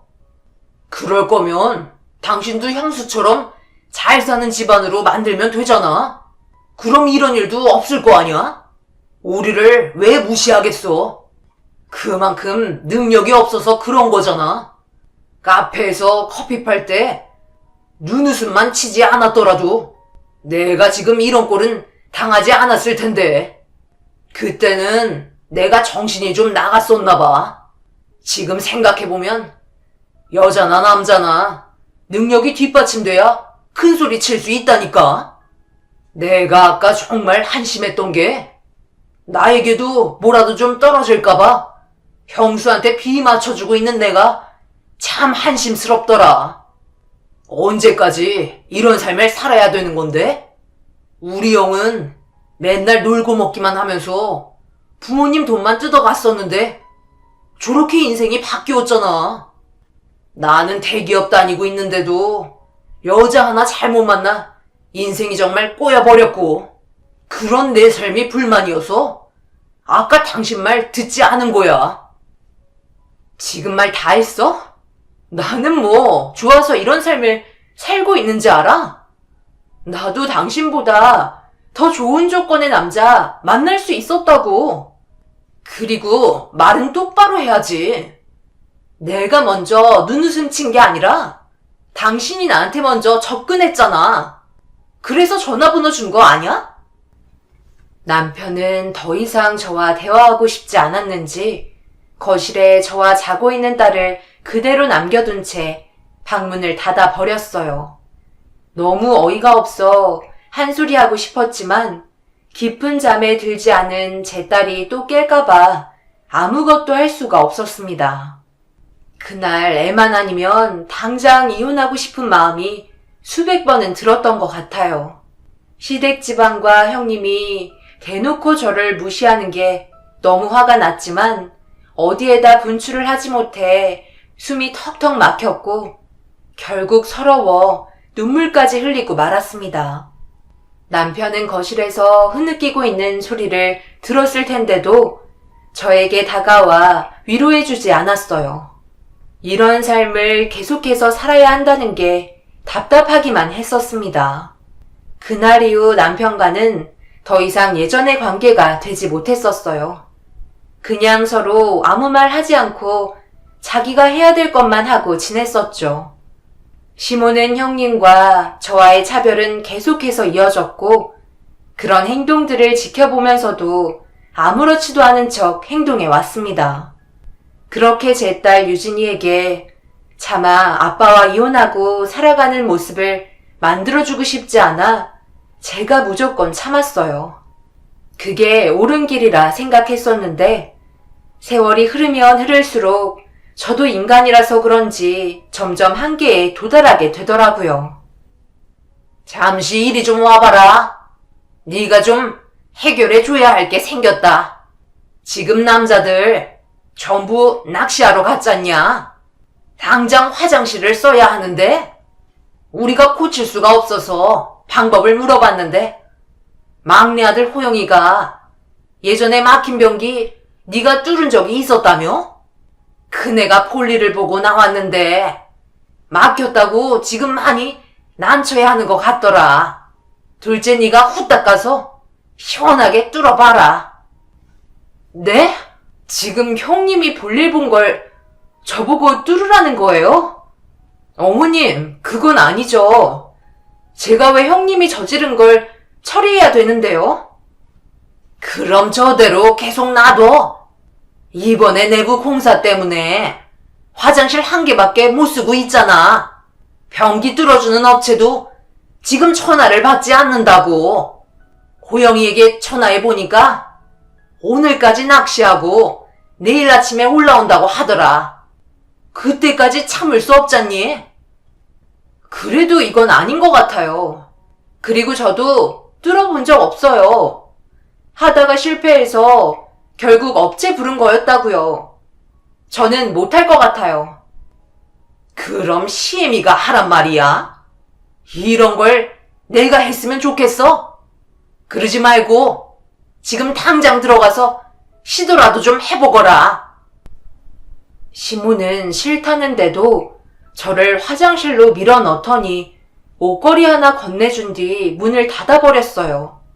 하다 형님이 싸고 막힌 변기 뒤처리까지 해줘야 한다는 게 상당히 불쾌했습니다. 화장실 안에는 냄새가 진동을 했고 못하겠다며 문을 열려 했는데 밖에서 시모가 문을 꽉 잡고 있길래 있는 힘껏 문고리를 잡고 당겼어요. 그런데 시모가 문고리를 잡고 있던 손을 놓게 되면서 문이 열림과 동시에 저는 뒤로 미끄러지면서 넘어지게 되었고 그러면서 막힌 변기에 엉덩이가 빠지고 말았습니다. 결국 난리가 나게 되었죠. 시모는 경악을 했고 비명소리에 달려온 형님은 변기에 빠진 저를 보며 밖에서 오바이트를 하기 시작했어요. 그날은 제 인생의 최악의 날이었고 더 이상은 참을 수가 없어서 결국 난리를 치고 말았습니다. 시모도 난감했는지 화를 내고 있는 저에게 함부로 대하지 않으셨어요. 자기에게 튈까봐 거리를 유지하셨죠. 결국 형님이 옷을 건네주셔서 샤워를 한 뒤 옷을 갈아입고 밖으로 나왔습니다. 그런데 거실에 나오자마자 눈에 들어온 건 형님과 시모가 서영이와 놀아주고 있었어요. 그런데 주위를 둘러봐도 제 딸 유진이가 안 보이길래 어디 갔냐고 물어보니 전혀 모르겠다는 눈빛으로 바라보며 고개를 절레절레 흔들었습니다. 주위를 둘러봐도 유진이는 어디에도 없었어요. 그때부터 집안 곳곳을 수색했는데 순식간에 사라져버린 유진이를 찾기 위해 난리가 나기 시작했어요. 시모와 형님도 많이 당황했는지 유진이를 찾는데 도와주었지만 집안 어디에서도 흔적은 보이지 않았습니다. 그런데 거실 창문이 살짝 열려있길래 급하게 밖으로 나가보니 유진이가 분수정원에 빠져 허우적거리고 있었어요. 너무 놀라 비명을 지르며 급하게 물에서 꺼내 들어 다친 곳은 없는지 이리저리 살피기 시작했어요. 유진이도 많이 놀랐는지 그제서야 울음을 터뜨렸습니다. 물을 꽤 많이 먹은 것 같아 일단 급하게 응급실로 향했어요. 정말 다행이었던 건 크게 다친 곳은 없었고 그제서야 안심을 할 수 있었습니다. 형님과 시모도 놀랐는지 병원까지 쫓아왔지만 저에게 접근하지 못하고 계셨어요. 화가 머리끝까지 올라온 저는 결국 형님과 시모에게 목소리를 높이며 화를 내게 되었고 그날 이후 2번 다시 시댁에 찾아가지 않았습니다. 연락조차 받지 않았어요. 남편은 애를 키우다 보면 더 많은 일들이 생길 수도 있는 거라며 그냥 넘어가라고 설득시키길래 얼굴에 손을 올려버리고 말았어요. 자기 딸이 하마터면 위험해질 수 있는 상황이었는데 시모와 형님의 눈치를 보고 있는 게 너무 어이가 없었죠. 자기가 왜 맞아야 하는지 이유를 모르고 있더라고요. 한마디만 더 하면 이혼할 줄 알아? 어떻게 유진이 아빠가 돼가지고 그런 말을 할 수가 있어? 물에 빠질 수도 있는 거라고? 내가 얘기했었지? 당신은 낚시하러 갔으니까 뭘 알겠어. 나보고 형님 때문에 막힌 변기를 뚫으라고 했다가 미끄러져서 유진이를 볼 수 없었다고 얘기했지? 뒤처리하고 거실로 나왔는데 형님 딸만 이뻐하고 내 딸 유진이는 어디로 갔는지 신경도 쓰지 않아서 이런 사태가 벌어졌는데 이해하라고? 만약 내가 형님이나 어머님이었으면 미안해서라도 유진이 돌봐주고 있었을 거라고. 태어났을 때부터 제대로 사랑받으면서 자란 것도 아니고 온갖 차별은 다 받아왔는데 나보고 어디까지 더 참으라는 거야? 한 번만 더 이해하라는 말 꺼내면 2번 다시 유진이랑 내 얼굴 못 볼 줄 알아. 막내 며느리면 원래 굳은 일도 하고 그러는 거지. 그거 가지고 이렇게까지 난리를 치는 게 맞아? 당신 때문에 지금 집안의 분위기가 얼마나 가라앉은 상태인데.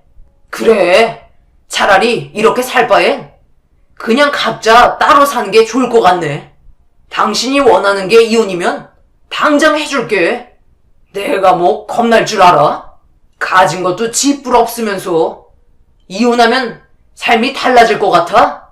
당신은 언제까지나 시궁창 인생이라고. 나도 괜찮은 여자 만나서 남편 대접받으며 살아야겠다. 내일 당장 도장 찍으러 가자고.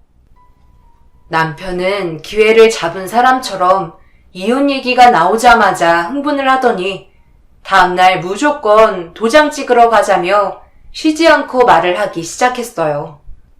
결국 원하는 건 이혼이었습니다. 그날 한 공간에 있는 게 너무 힘이 들어 유진이를 데리고 친정으로 와버렸어요. 부모님은 저와 남편 사이가 안 좋다는 걸 알고 계셨기 때문에 이런저런 얘기를 해주지 않았습니다. 제 의견에 존중을 해주셨어요. 더 이상은 살고 싶지 않았고 2번 다시 시댁 식구의 얼굴을 안 보고 싶었습니다. 그렇게 다음날 아침이 되자마자 남편에게 문자 한 통이 오더라고요. 도장 찍으러 가자는 문자였어요. 저도 마음의 준비는 하고 있었기 때문에 약속 장소로 나갔죠. 그런데 남편 옆에 시모가 떡하니 버티고 서 있길래 뭐 하는 건가 싶어 이혼하는 데까지 왜 오셨냐고 하니까 갑자기 유진이를 자기가 데려가겠다며 양육권을 시댁에 넘기길 원하셨습니다. 갑자기 돌변한 시댁 식구들의 행동을 이해할 수 없었어요. 네가 내 아들과 이혼하면 지금까지 살아왔던 내 아들 인생 어떻게 포상해 줄 건데? 너는 유진이 하나 보고 살아갈 수 있지만 내 아들은 이제 손자리도 안 들어올 나이인데 손해보는 장사를 왜 우리가 해야 하는 건지 모르겠네. 그리고 이혼하게 되면 재산 분할도 생기는데 그럼 우리가 손해보는 건 당연하잖아. 가진 것 없이 빈몸으로 들어와 놓고 유진이를 앞세워 돈까지 팔할 거잖아. 양육비 명목하에 돈 뜯어내려는 거 아니냐고. 내가 너 잘 되는 꼴을 볼 수는 없지. 그런 거 바라지 않을 테니 유진이만 데려갈게요. 그럼 되잖아요. 그리고 이 사람만 나이 먹었어요? 저도 똑같이 늙었다고요. 더 이상 이 꼴 저 꼴 보고 싶지 않으니까 이제 그만하세요. 저도 완전히 마음을 접은 상태라 함께 할 수 없다고요. 내가 가만 생각해보니까 유진이는 내 품에 있어야 될 것 같더라고. 경제적인 능력도 내가 훨씬 좋잖아. 당신이 뭘 할 수 있는데? 커피 팔면서 웃음도 팔게? 그걸 유진이가 보고 잘하면 많은 걸 배우겠다. 소송을 걸어봤자 우리가 유리한 거 알지? 변호사 선임해서 소송할 비용은 있고 뜯어지게 가난한 당신 집안에서 우리를 이길 수 있을 것 같아? 형수님이 그러셨어. 우리가 유리한 조건을 만들어줄 수 있게 뒤에서 아낌없이 지원해 주겠다고. 사람은 말이야, 든든한 백이 있어야 되는 거야. 유진이 때문에 고생 꽤나 하게 생겼네. 어차피 당신도 포기하지 못한다고 했으니까 갈 때까지 한번 가보자고. 누가 피 보는지 궁금한걸? 시댁 식구들은 유진이를 무기로 삼고 있었고 자신들이 원하는 방향으로 끌고 가려는 계획을 세운 상태였습니다. 결국 그날 이혼 도장을 찍지 못했고 변호사에게 찾아가 상담을 받아보니 소송을 하게 될 시 꽤 많은 비용이 든다는 것도 알 수 있었습니다. 그리고 당장 경제 능력이 없는 저보다 남편에게 우선순위가 갈 수밖에 없다며 난감한 얘기를 듣게 되었어요. 하늘이 노랗게 변해버렸고 그 자리에서 한참 동안 멍하니 있었습니다. 결국 형님이 돈으로 밀어붙이면 제가 이길 수 있는 건 아무것도 없었죠. 유진이와 떨어질 수 없었기 때문에 이혼 서류에도 도장을 찍을 수 없었고 남편과는 별거를 하며 지내게 되었습니다. 그런데 그것조차 오래가지 못했었어요. 모든 걸 뒤에서 시모와 형님이 남편을 조종하면서 저를 움직이게 만들었네요. 참 가지가지한다. 별거? 너 지금 제정신이야? 부부 사이에 무슨 별거야? 내 앞에서 시위하는 거니? 결혼했으면 죽이 되든 밥이 되든 한 지붕 아래 살아야 한다는 거 몰라?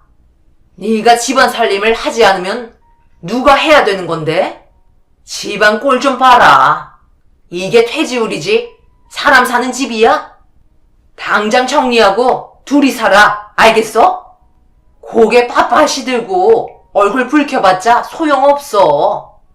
내가 호영이한테 물어보니까 네가 먼저 별거 하자고 했다며.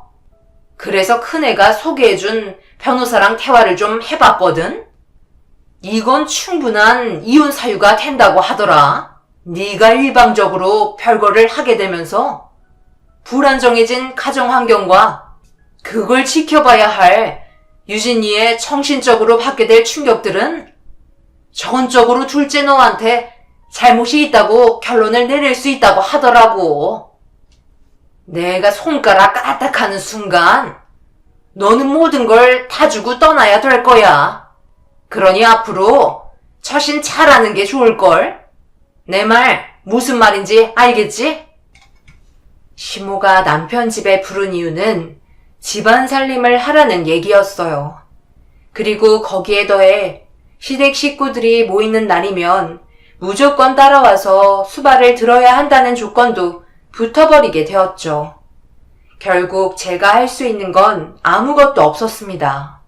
여기서 빠져나와 유진이와 함께 살아가려면 시간과 계획이 필요하다는 걸 알게 된 순간부터 묵묵히 하나하나 준비해 나가기 시작했어요.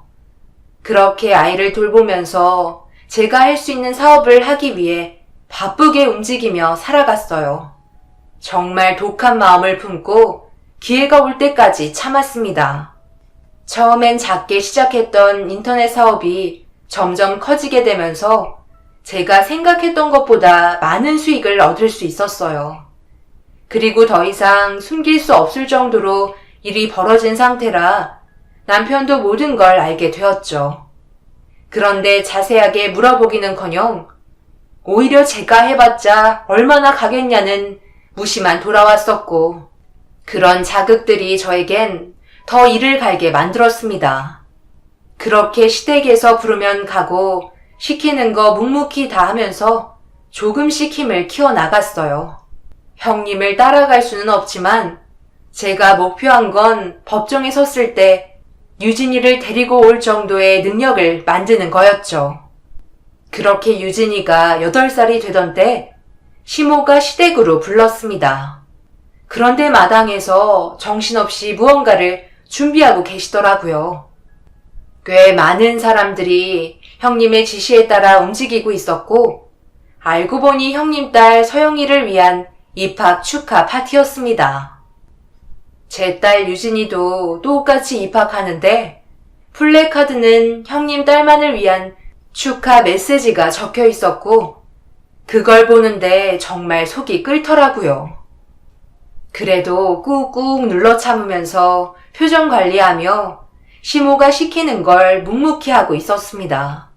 그렇게 형님 딸을 위한 축하 파티가 진행이 되고 있던 도중 유진이가 맛있는 음식을 정신없이 먹고 있는데 갑자기 시모가 가까이 오라고 손짓을 하며 부르더라고요. 또 뭘 하려고 부르시는 건지 예민해진 상태에서 시모를 쳐다보고 있는데 가방에서 노트 한 권을 내밀었고 그걸 유진이에게 주면서 입학 선물이라며 머리를 쓰다듬어 주셨습니다. 할머니가 처음으로 준 선물이라 기뻐하고 있는 얼굴을 보고 있는데 마음이 아프더라고요. 8살이 될 때까지 단 한 번도 이쁨을 받아본 적 없었던 유진이가 처음으로 할머니한테 선물을 받았으니 얼마나 기분이 좋겠어요. 괜히 눈물이 흐르려 하던 그때 형님 딸 서영이를 불렀습니다. 그리곤 포장된 작은 물건 하나를 건넸는데 그걸 건네받은 서영이는 형님에게 전달해 주었고 형님이 포장지를 뜯는 순간 그 안의 내용물은 다름 아닌 통장이었어요. 서영이 입학 선물이다. 알아서 부족함 없이 키우겠지만 웬만한 건 다 있을 것 같아. 그동안 서영이 입학할 때 주려고 조금씩 모아두었던 거다. 사고 싶은 거 있으면 그걸로 사라고. 8살 되었으니 800만 원 넣어뒀다.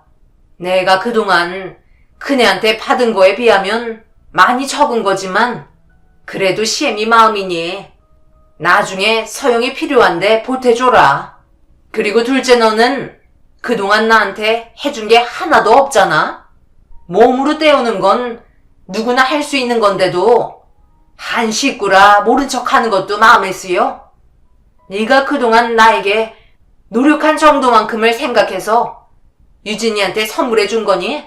그것도 고맙게 받거라. 그것도 생각보다 비싼 거야. 800원 정도 하는 것 같던데 좀 더 싼 걸 살까 하다가 그래도 첫 입학이니 인심 한번 써봤다. 이 정도도 감지덕지 해야지. 그날 참고 참았던 분노를 더 이상 억누르지 못했어요. 그동안 저를 800원짜리 노트 한 권 정도로만 보고 있었다는 거에 이성을 잃게 되었죠. 결국 그 자리를 박차고 나오려는데 유진이가 떼를 쓰며 가지 않겠다고 발버둥을 치더라고요. 왜 그러냐고 물어보니 시모가 준 노트를 가져가겠다는 거였고 따로 사주겠다 했지만 그게 마음에 든다며 난리를 치길래 어쩔 수 없이 유진이에게 공책을 지어준 뒤 집으로 돌아왔습니다. 그동안 변호사와 꾸준히 상담해 왔었고 유진이를 키울 충분한 재정적 능력도 되기 때문에 더 이상 이렇게 사는 건 아닌 듯 싶었어요. 그래서 항상 간직하고 있었던 이혼 서류를 테이블에 올려둔 뒤 집을 나왔습니다. 남편에게 전화가 왔지만 받지 않았고 저희는 결국 이혼 소송을 하게 되었어요. 남편은 형님이 하라는 대로 움직이고 있었고, 이름 좀 날리는 변호사를 선임해 공방이 시작되었죠. 그런데 시간이 걸리는 만큼 저에게 조금씩 불리해지는 상황이 생기게 되었고, 1년의 긴 소송을 하게 되면서 제가 계획했던 거와 다르게 흘러가고 말았어요. 그런데 유진이는 이런 심각한 상황에 웃으면서 노트에다 그림을 그리며 부끄러워하고 있더라고요. 그런데 딸의 노트를 본 순간 엄청난 증거가 담겨 있는 걸 확인하게 되었고, 그날 유진이가 목격했던 걸 물어보자 말도 안 되는 걸 듣고 말았습니다. 아이는 거짓말을 할 수 없기 때문에 모든 걸 확실히 하고 싶어 녹음을 진행했어요. 그리고 유진이가 노트에 그린 그림을 가지고 시댁을 찾아갔습니다. 그날이 설날이라 모두가 모여있는 상태였죠. 그렇게 시댁에 도착하자마자 현관문을 활짝 열었는데 모두가 웃고 떠들며 행복한 표정으로 명절을 즐기고 있더라고요. 그런데 예상하지 못한 제가 나타나면서 모두의 표정이 일그러졌고 오래 머물러봤자 좋을 것 하나 없을 것 같아 유진이가 들고 있는 노트를 펼쳐달라고 얘기했어요. 그리고 그 순간 유진이는 노트에 그려져 있는 그림을 설명하기 시작했고, 그걸 듣고 있던 형님이 아주버님의 얼굴에 손을 올리고 말았습니다. 애들은 거짓말 못하는 거 알죠? 그리고 여기 유진이가 봤던 녹음된 내용이에요. 아주버님 그렇게 안 봤는데 다른 주머니 차고 계셨더라고요. 역시 피는 못 속이나 봐요. 이런 집안에서 정상적인 자식이 나오는 게 우습죠. 애는 잘 크고 있고요. 이제 막 태어난 것 같던데. 그것도 아들이라 마음이 갔었나 봐요. 그래도 그렇지. 길거리에서 너무 심하게 애정 행각을 하셨다. 유진이가 그걸 다 보고 있었나 봐요. 부끄러워서 집으로 도망쳤다고 하던데. 그 여자는 잘 지내고 있어요? 명절인데 여기에서 이러고 있으면 되게 서운해할 것 같은데요? 형님도 참 둔하셔. 자기 남자가 대놓고 바람을 피우고 있는데 그것 하나 모르고 있었다니. 저는 할 말 다 했으니 즐거운 명절 보내세요. 아, 그리고 명절 끝나고 재판이 어떻게 바뀔지도 상당히 궁금하네요. 저는 형님을 도와드린 거나 다름없는데 이대로 모른 척 하시진 않겠죠? 그럼 법정에서 좋은 결과 기대할게요. 제가 시댁에서 나가려고 등을 돌리려는 순간 형님은 이성을 잃어버린 상태였어요. 온 집안을 다 때려 부수며 어떤 여자냐고 난리를 치기 시작했죠. 결국 아주버님이 살려달라고 형님의 발을 잡고 눈물을 흘렸습니다. 시부모와 남편은 경악을 했고 아주버님 입에서는 형님과 이혼해달라는 충격적인 말이 나오고 말았어요. 도저히 믿기지 않는 진풍경이 펼쳐지는 걸 확인한 뒤 유진이의 손을 잡고 집으로 돌아왔네요. 그리고 예상했던 대로 재판은 뒤집어지고 말았어요. 형님이 손을 뗀 순간부터 남편은 아무것도 할 수가 없었죠. 그제서야 시모는 저에게 찾아와 며느리는 저뿐이라며 이혼만큼은 하지 말아달라고 애원했지만 이미 모든 게 끝난 상태였고 그렇게 시댁과의 인연은 마무리할 수 있었습니다. 형님은 아주버님과 이혼을 하면서 많은 위자료를 청구해야만 했어요. 그리고 아주버님과 바람났던 여자는 술집에서 눈 맞은 사이였고 시댁 집안을 쑥대밭으로 만들어 버렸습니다. 재벌은 남 못 준다고 그동안 아주버님이 살아온 인생에 대해 남편에게 입이 닳도록 들었었는데 역시나 결혼해도 정신을 차리지 못했었네요. 그리고 아주버님은 남편이 벌어오는 돈으로 육아를 하며 개차반같이 살다가 서로의 불만 때문에 몸싸움이 벌어졌는지 아주버님이 술을 마시고 남편을 차로 들이받았다고 하네요. 꽤 큰 후유증이 남아버린 상태라 회사도 그만두게 되면서 결국 집안이 무너지고 말았습니다. 시댁 식구들은 형님과 인연이 끝나게 된 이후 남편이 벌어오는 돈으로 입에 풀칠을 하고 있었거든요. 결국 시댁 집안은 벌을 받게 된 것 같아요. 아예 연락을 끊어버린 이후부터 시댁 식구를 만나지 못했지만 가끔 저희 부모님 집에 찾아가 손을 벌리는 걸 알게 된 이후 부모님 집도 이사를 시켜드렸습니다. 그리고 최근에 시모가 폐지 줍는 걸 보게 되었네요. 사람이 어디까지 떨어질 수 있는지 모든 걸 직접 보게 되었죠. 그 사람들 평생 자신이 한 행동들에 대해 뉘우치며 살았으면 좋겠어요. 저는 지금 운영하고 있는 인터넷 쇼핑몰 사업이 잘 되고 있어서 유진이와 행복하게 살고 있습니다. 앞으로도 저희 가족에게 축복이 함께 있으면 좋겠어요. 제 사연을 들어주신 분들 중에서도 저와 비슷한 상황을 겪고 계신 분들이 있으실 것 같아 이렇게 사연 신청하게 되었어요. 많은 분들께서 저로 인해 힘을 얻으셨으면 좋겠습니다.